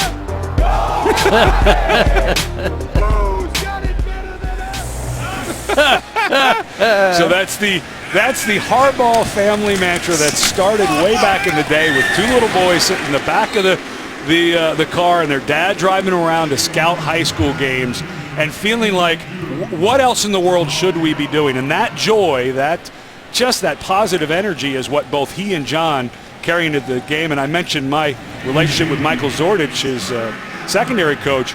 It's infectious. Everybody around you is raised up with that level of enthusiasm. Well, when you love what you do, it really shows.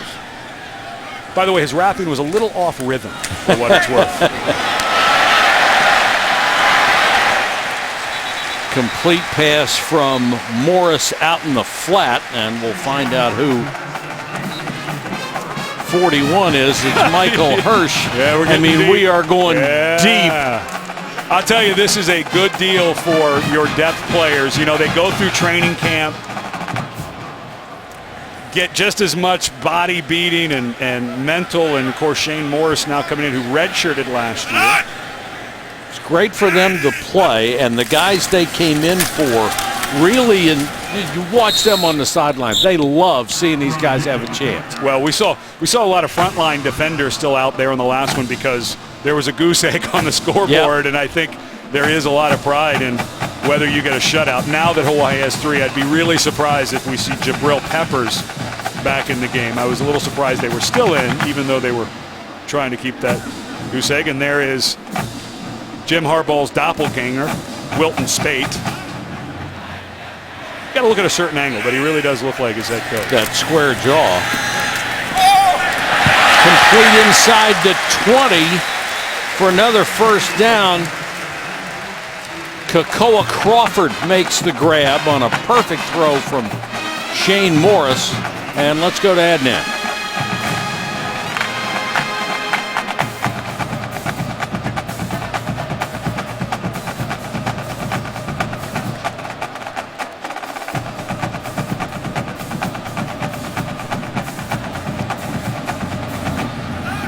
That's beautiful. Of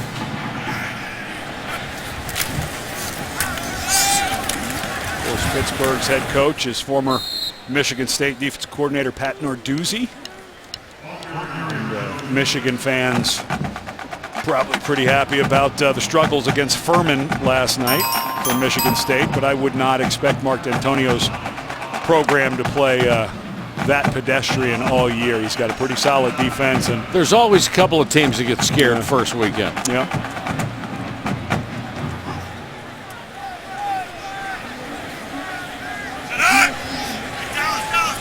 Second down, about a yard. Quarterback keeper. Wow. Down to the 5. Pretty nifty by Shane Morris. And Morris, the guy who's just had such an up and down career. Of course, a couple of years ago, he replaced the starter, Devin Gardner, against Minnesota, and then injured his ankle and was later concussed and didn't play the rest of the year. And of course, then the change of coaches at the end of that season. Last year, he redshirts for a year to save a year. And now, in what Harbaugh said was at times a 4-quarterback competition, including Alex Malzone. So Moore's now getting some run and showing a little something with his feet. Toss to Higdon around the corner, touchdown. Karan Higdon, the 5'10 sophomore. Michigan has now played 3 quarterbacks, 9 running backs, and 11 receivers in this game. And we've got 7:15 left.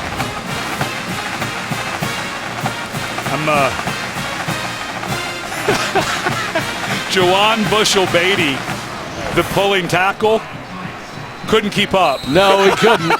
He tried. Gave it the old college effort, though. Yeah, but Higdon saw it and said, I'm not waiting for you, big guy. No The need for 7th patience. straight touchdown drive for Michigan.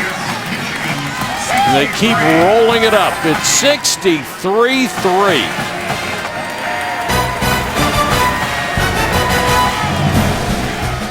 ESPN College Football, brought to you For their country.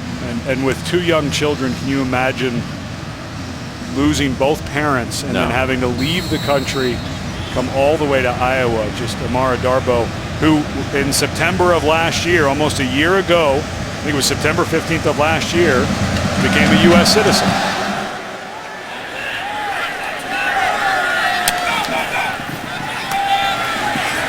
High short kick taken and down at the 15. Ewaliko on the return. Pretty good numbers for the 2 African immigrants. Chesson, of course, who hurt his knee, blew out his knee in the Citrus Bowl against Florida, had to fight. They didn't even know he was going to be full speed until right before camp. He's the fastest guy on the team. And Darboh has worked himself into a top flight receiver. And when you add in Jake Butt at tight end, that's 3 pretty good receivers. There was another young man I wanted to mention on the heels of Jerry's report. Danny Malanga from Hawaii was unable to go on the Australian trip because he was born in the Congo, another nation that has had all sorts of problems. He went to Hawaii and they couldn't find the correct papers that would allow him to get a visa to go to Australia. And they spent months for Danny Malanga trying to get his paper situated.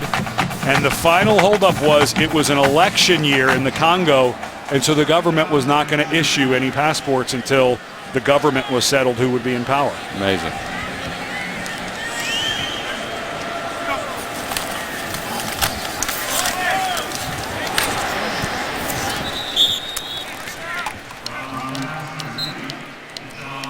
Brown's got some skills. Yes, he does. Young and a nice man who's catch. come on in the second half.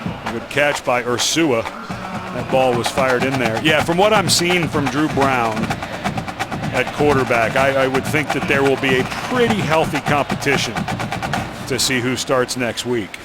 Well, certainly if the downside to him right now is that Woolsey has much more experience and a much better grasp of the entire offense, I think you're right. There's going to be some cramming going on. Well, and you go from, oh, that was close to pass interference there. Good job by Brown again, though, staying alive. But, you know, you've had California, Michigan, now you've got UT Martin. If you're going to make a quarterback change, you're going home, you're getting a lower division Good school point. if you're going to make that change. And I don't want to put,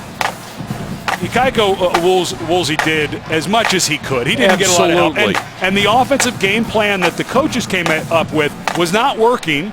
They switched, went to more of a spread attack, and he actually played. I think Woolsey played well when they did that. So I don't want to take anything away from what Ikaika did under incredibly difficult circumstances. However, when you watch Drew Brown, there just seems to be a little extra athleticism. The ball seems to come out a little better. He seems to have a little more, let's call it moxie or the it factor as he's roaming around. And I think in his first year as a head coach, I'm just not so sure how much Nick Rolovich is not going to be able to play this guy. And that's, Brian Smith, the offensive coordinator, said as much, that they felt like this guy may be the starter before it's all over. So he may be the starter right here at the beginning. Laka gets the carry, picks up 3 or 4 in Michigan territory. And when you look at Hawaii and their season, they're in the Mountain West Conference. There's kind of there's 5 top schools in the Mountain West, I think, that can win it this year. Boise State, Air Force. There's Brian Smith hidden behind the pole. He was the starting center when Rolovich was the quarterback at Hawaii. Well, most of the people on this coaching staff were associated with winning programs, particularly at Hawaii. They know how to recruit there. They know how important it is to the community that surrounds that university because they identify with it. And that was what Rolovich, and there's Kevin Lempa in his second tour as defensive coordinator. But these guys understand when you're there, you really do. And what Rolovich says is, play like a warrior, live aloha. And that's a meaning in Hawaii of being peaceful and immersing yourself in the culture and the community. And they have really worked hard to get their guys out of the dorms, into the community, have them around. And he said it's good for their soul. And they'll end up playing for more than just the school. They'll end up playing for the whole state because the state is you have states where you see Texas is a football state, Georgia's a football state. Right. Hawaii is a high school football state. It is a big deal in that state. And while you're not going to get 15 guys from the state that can play at this level, you're going to get 6, 7, 8 every year. If you can get them to stay home and then get a few guys out of California like they always do, you can get back to, hopefully get back to what June Jones had going, which unbelievably was a BCS bowl game. I'm sort of surprised that you couldn't go to some bad weather states and say, how would you like to come to Paradise and play football? I'm surprised you couldn't get some guys. Yeah. And there's David Matlin, the athletic director who hired Rolovich. He's a graduate of in 1987. I believe the same class as Jim Harbaugh, same graduating class. So it is tough sledding. They don't have a huge budget. However, it has been proven you can win 8, 9, 10 games, 11 games in Hawaii in football. And Rolovich, he said to us, this may not be the easiest job, but it is the best. He's embraced it. We're talking about the enthusiasm Jim Harbaugh has. This guy can match it. He is yes, he can. You're right about that. Really fun guy to be around. That means they're up 60 over the Rainbow Warriors of Hawaii. Michigan defense right now trying to keep Hawaii out of the end zone. Drew Brown has been pretty good since he came in. Rolling right, throwing on a run. Good. Another good throw, but what a great cover job by Lavert Hill. But I really like what I'm seeing out of Brown. That was a zip. That ball had real zip on it and was incredibly accurate because Hill couldn't have covered it any better, but yet the receiver still had a chance to make a play. And that was a throw on the run. No, he's got an obvious skill set that's going to carry him through the rest of his college career. Just a sophomore. So this in the next 2 years of eligibility, maybe be able to build something around this guy.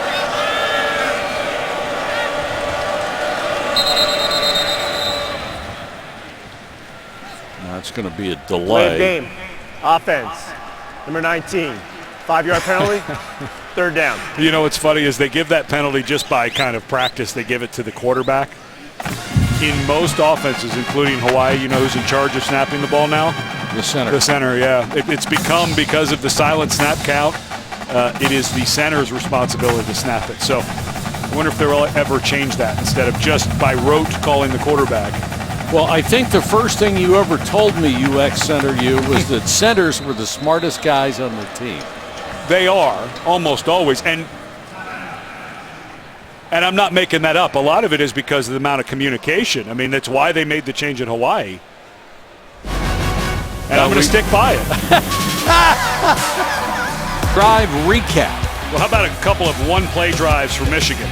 They didn't even have to go on offense to score. Delano Hill runs underneath a late throw by Drew Brown and walks it in, and then Channing's dribbling finds himself wide open. Quarterback hits him right in the numbers, and he walks in. So a little different drive recap. Instead of offense, we show you one-play defensive drives. First time in almost 20 years they had 2 interception returns for scores in the same game. Another good throw out in the flat by Drew Brown. And there's Don, the defensive coordinator for Michigan. Had a great defense, the best in the country at Boston College last year. When they had hired Don Brown just before the Citrus Bowl that we called against Florida, and we asked Jim Harbaugh, well, how did you find Don Brown? What made you think he was the guy? He said, well, I started with the statistics, and if you have the #1 defense in the country at Boston College, I'm going to give you a call. So he saw that they were the best defense. He called some colleagues who had worked around and for Don and knew he would be a fit. It's a pretty quick search and hire by Jim Harbaugh. Well, #1 is a pretty good place to start. Yeah. Tonight on ESPN after the Clemson-Auburn game, catch SportsCenter at night with Scott Van Pelt. SVP will have all the highlights in college football, the U.S. Open, Major League Baseball, and everything else that's going on in sports. SportsCenter with SVP tonight after college football on ESPN, as well as streaming live on the ESPN app and watch ESPN. And I would imagine we would see some Maryland highlights. Scott Van Pelt, of course, a graduate of Maryland. That's DJ Durkin, who's now the first-year head coach at Maryland. He left here to take that job.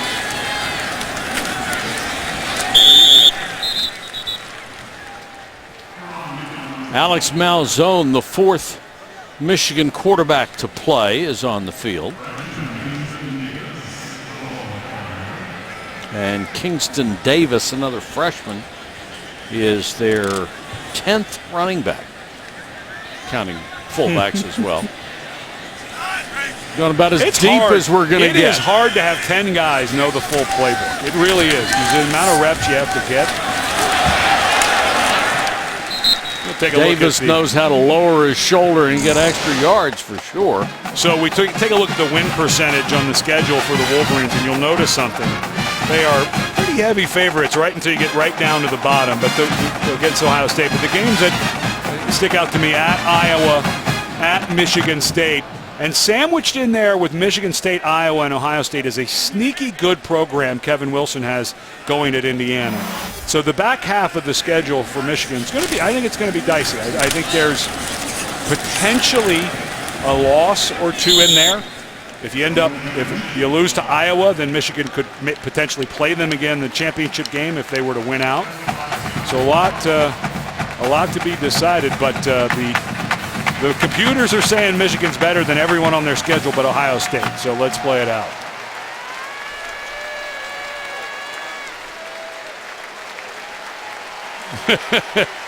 Harbaugh didn't want any more plays run. He's ready to get in the locker room. Couple of long trips for the Rainbow Warriors. They'll get better. They'll get better. They showed a few things, and if they can get a little going on offense, Hawaii will be okay. They'll get going. Final score here at the Big House: Michigan 63, Hawaii 3. Fred Cunningham and Dr. Jerry Punch. This is Mike Patrick. Thanks for watching, everybody. So long from Ann Arbor. Now we send you Adnan Virk and the College Football Scoreboard.